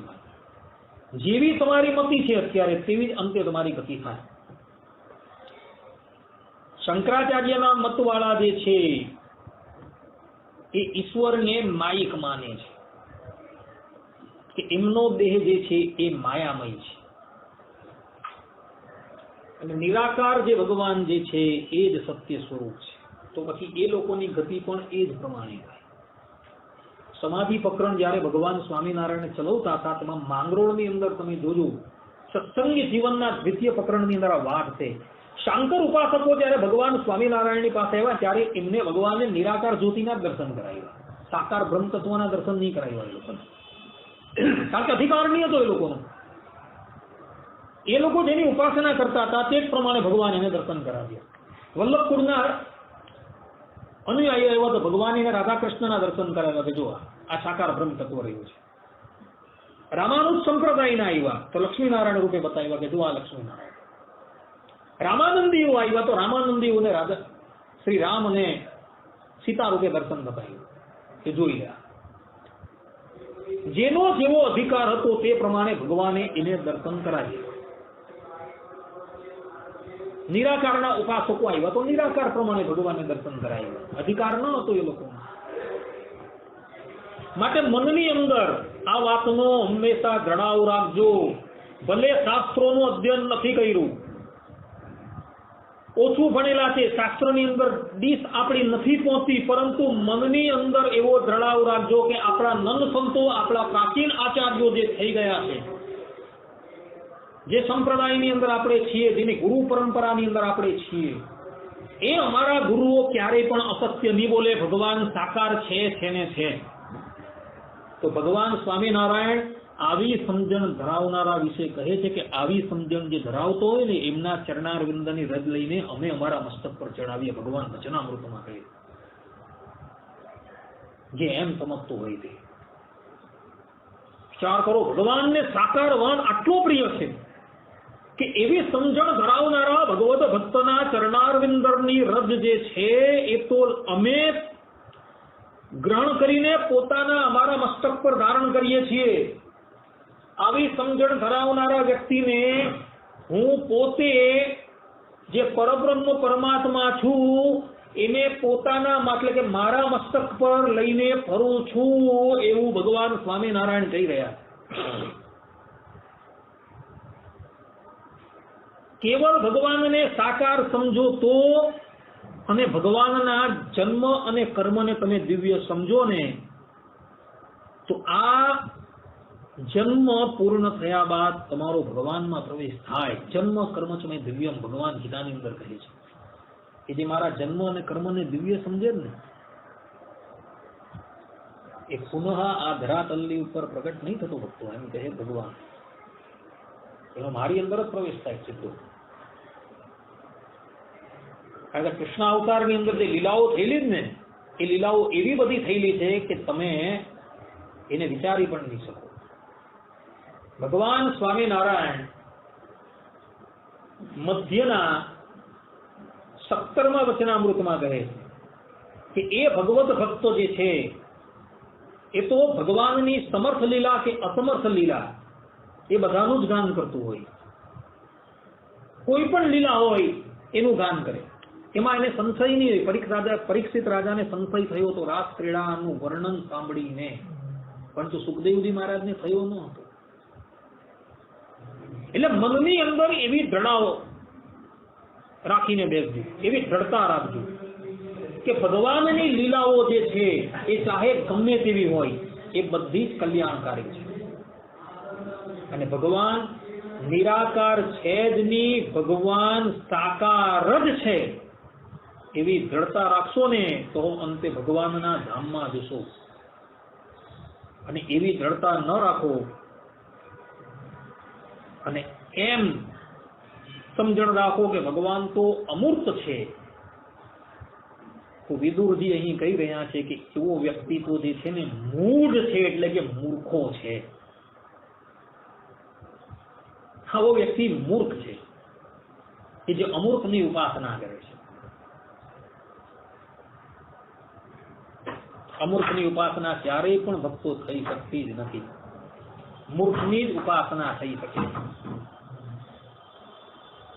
અમૂર્તની ઉપાસના કરનારાઓને ક્યારેય પણ સફળતા પ્રાપ્ત થતી નથી, ને કદાચ સફળતા પ્રાપ્ત થાય તો પણ અનંત જન્મો પછી એને સફળતા પ્રાપ્ત થાય છે.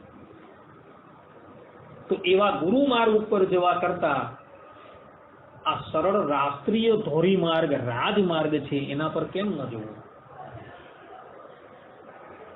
નિરાકારની ઉપાસના જે છે એ દુઃખ રૂપે ભગવાન શ્રી કૃષ્ણ અહીં સ્પષ્ટ રૂપે ગીતાની અંદર અધ્યાય 12 ની અંદર 5મા શ્લોકની અંદર પોતે કહે છે કે અમૂર્તની ઉપાસના કરનાર છે તેને ક્લેશ અધિક પડે છે.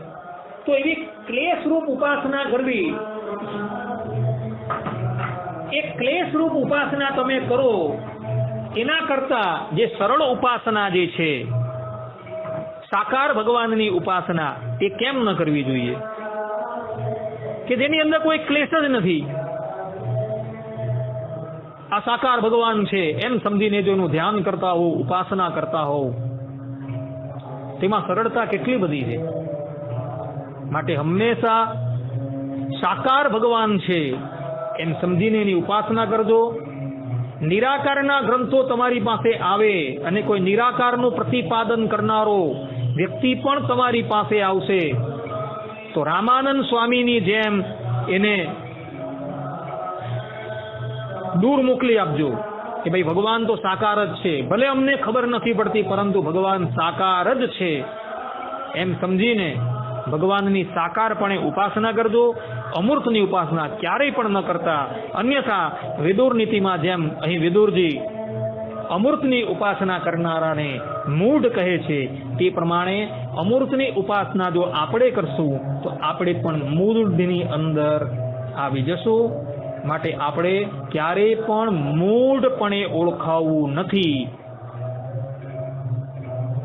માટે સાકારની જ ઉપાસના કરજો અને સાકાર જ ભગવાન છે એમ જાણીને ભગવાનનું ધ્યાન અને ઉપાસના કરજો. અહીં આપણી કથાને વિરામ આપીએ છીએ. સર્વે સંતુ નિરામય, સર્વે સુખિનો ભવંતુ, સર્વે ભદ્રાણી પશ્યંતુ, માં કશ્ચિત દુઃખ ભાગ ભવેત. અસ્તુ. જય સ્વામિનારાયણ. શ્રીપતિમ શ્રીધરમ સર્વદેવીશ્વરમ ભક્તિધર્માત્મજમ વાસુદેવમ હરિ માધવમ કેશવમ કામદમ કારણમ સ્વામિનારાયણમ નીલકંઠમ ભજે સહજાનંદ સ્વામી મહારાજ.